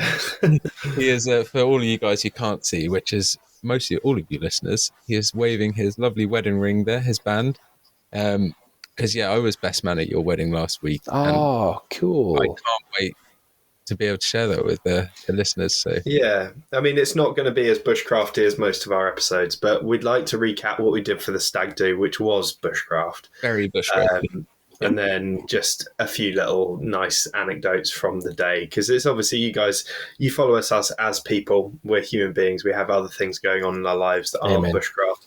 And some of you might enjoy listening to a little bit of a different episode where we just talk about some personal stuff that involve both of us. And we thought it'd be a nice little episode. And then we'll be back to the full bushcraft thing with the following episode. Yeah, and I think you'd do yourself a disservice there, Tom, because in terms of wedding goes, that was just, it was the best I've been to. It definitely set the bar very high. And, there was plenty of fires, really good food, great laughs. I've never eaten so much chuck steak in my life at your stag do. We just had a great time. So there's some nice little sneak previews for the next kind of episode. That we'll and congratulations to you and Mrs. King. Thank you very much. It's really cool. We're still buzzing and absolutely shattered as a result of it. So, yeah, it's been great. So there we are, guys. I think if there's any questions you guys have got for Joe in the future, please do send them in, because we'll keep those in a little tally box and keep those for you, Mr. Price, and be asking you some more interesting questions in the future. Hopefully, it's the most nerve-wracking thing I do is answer viewers' questions, and it's also my favorite thing. God, I don't know why, but it's great. I appreciate that, those who do write in. No, that's perfect. And I guess that's probably thanks from both of us, isn't it, Tom? Yeah, a huge thank you, Joe, for giving up your time.